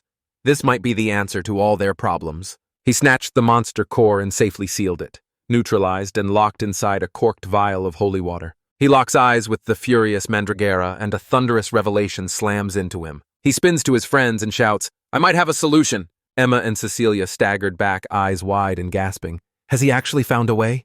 Kenzaki spun on his heel, confident, snapping into a bold plan. He flashes a confident grin and announces he's got incredible friends ready to jump in and help. Days raced by. Drafoy explodes into another trademark tantrum. The girls watch in growing dread as each day the fits slam harder. Kenzaki's eyes snap to a visitor on the balcony. Poke swaggers in, pride blazing as he escorts a familiar figure into the room. Sakura bursts in, clutching the special delivery he requested. He barrels over, breathless, grabs her hands and blurts, "Thank you for coming all this way!" He sweeps Pokia into a fierce, grateful hug, saluting the world's most reliable messenger wolf. He'd dispatched his companion, the sealed letter clutched tight, straight to Peter. They demanded a mountain of spirit-blessed holy water. A sudden scream rips their reunion apart. He barreled into the other room and found Emma, wild-eyed and in full-blown panic. Her little plant monster suddenly went limp in her hands, collapsing into a wilted heap. Sakura's eyes blaze.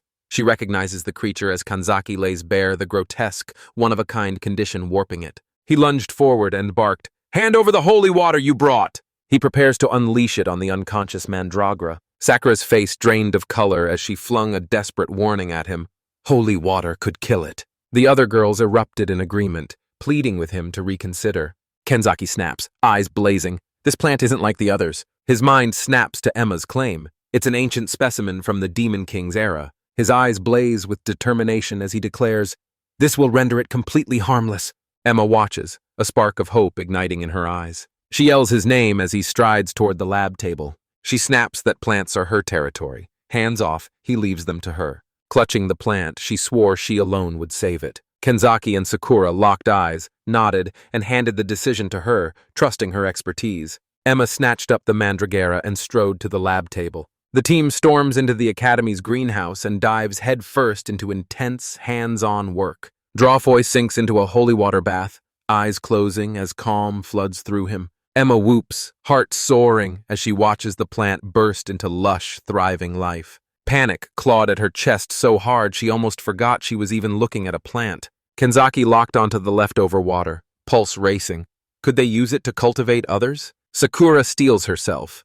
They can't keep making the trek from Twilight, and Pochi's tired bark confirms he's with her. He crushed one obstacle, but his magic training slammed into a wall. A bolt of genius explodes in his head. Rilke's crest sears into his mind. Sudden certainty hits him.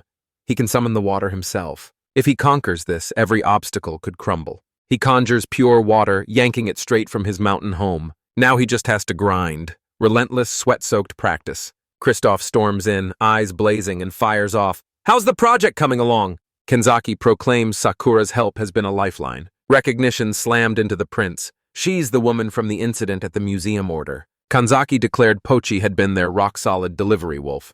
But now Sakura must sprint back to Twilight. Her furry mount staggers, utterly exhausted from the journey. Kanzaki's eyes snap wide, realization hits like a punch. They're stuck in a tight spot. Kristoff's grin erupts as he steps forward and vows to personally escort the saint back. Kenzaki snaps, "Aren't you too busy?" And the prince just shrugs.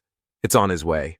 Our boy erupts in pure joy, lunging forward to hug him and pour out frantic thanks for that incredible favor. Kristoff snaps the conversation back to Kenzaki's magic. He says someone who snuck a peek at the exam is itching to help him. Rosalia brandished a sprig of basil and demanded, "Is that what you're trying to summon?" She spins to her brother, stepping up to ask on Kanzaki's behalf. She then snaps to Kanzaki, "If it's basil you want, Cecilia can teach you far better than I ever could." The group bolts for the academy gates to bid Sakura farewell. Kenzaki and Sakura settled on the bench, silence wrapping around them like a held breath as the world paused. Sakura freezes for a beat, confusion flickering in her eyes at their new companion. Rosalia flashes a grin and snaps, "Sakura." Sakura's cheeks flared and panic clenched her throat. How could the princess possibly know who she was? Rosalia declares, "I'm Kanzaki's friend and the kingdom's princess." Sparks explode behind Sakura's eyes as her mind short-circuits, slamming down a raw choice. Fight or flee.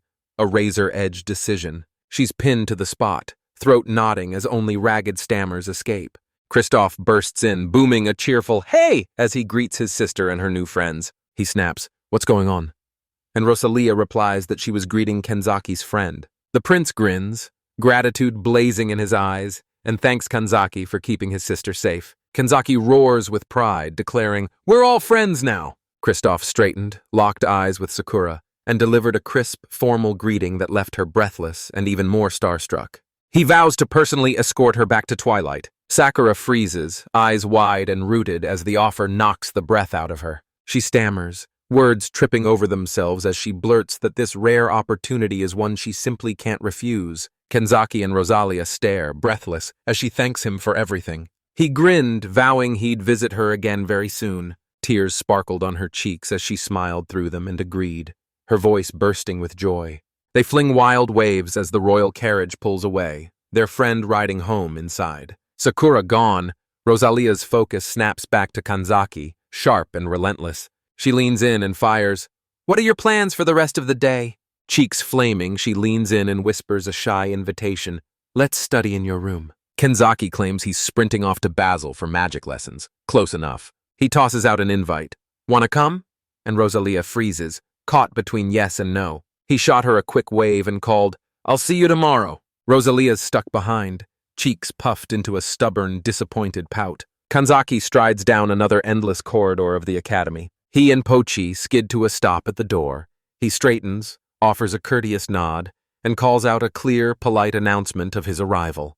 A stern, glasses-clad student throws the door wide and ushers him inside with a sharp, welcoming nod. Kanzaki steps forward, tosses out a polite greeting, hope crackling under his words as he asks for help.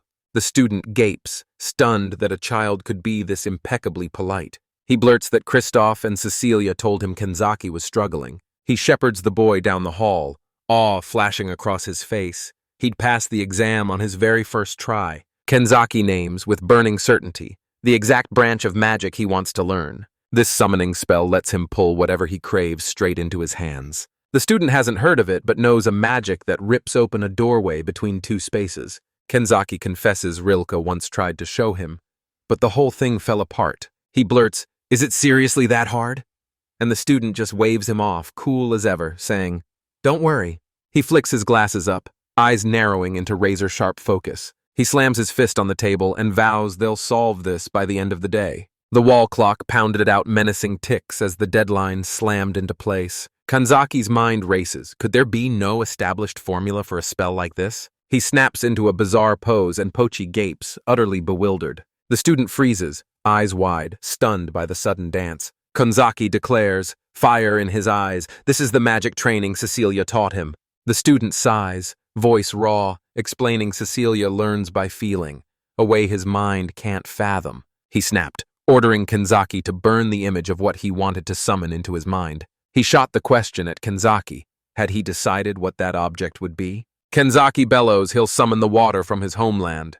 The student edges forward, surprise flickering across his face at the simple request. He concedes it's unexpected, but suggests it could be the perfect opening target. Kenzaki snaps that the true key is mindfulness, an advanced application. Shock pins the student to the spot as he chokes out, "How can I possibly read that ancient text?" Our boy shrugs, cheeks burning, and confesses it's probably his universal translation skill. Elation blasted through the student.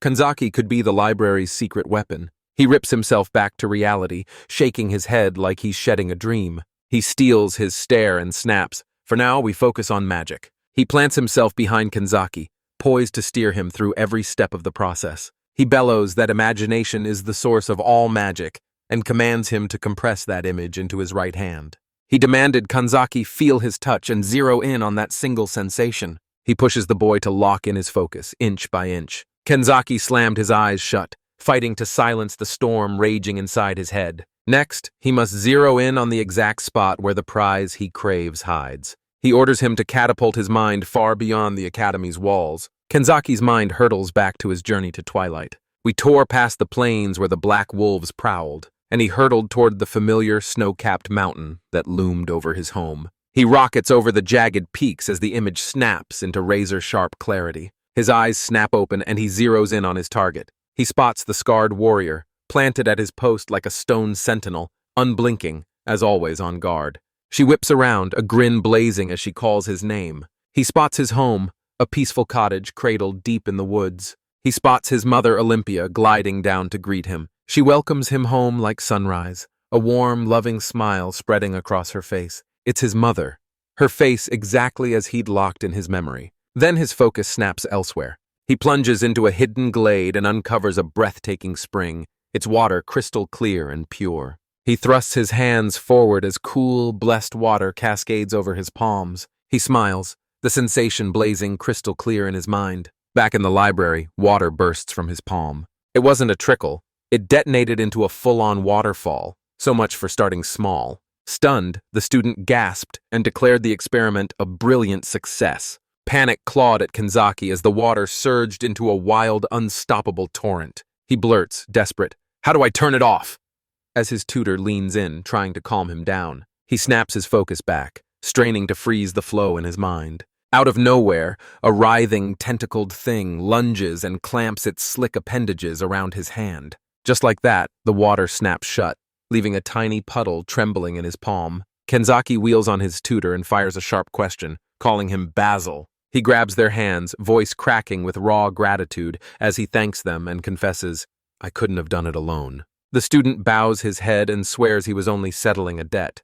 Kanzaki seizes his hand. They beamed a radiant, heartfelt thank you. He can already see Emma and Cecilia bursting with joy. He looks at his new friend and proclaims, "It's all thanks to you." Now he's frantically mopping up the massive flood he unleashed. He wipes the floor and is hit by the water's surprising warmth against his hand. His tutor presses him. "Why do you throw yourself into helping everyone?"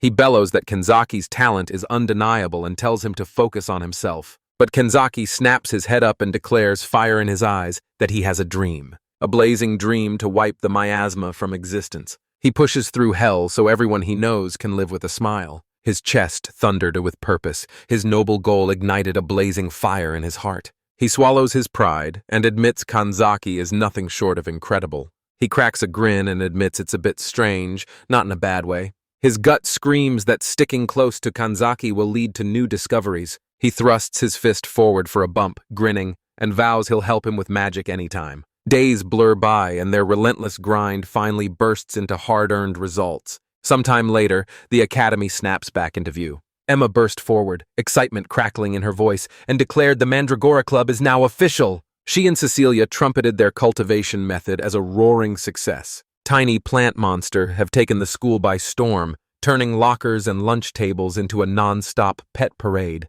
Emma now commands the lectern as a special lecturer, and Kanzaki crouches to nurture his tiny root companion.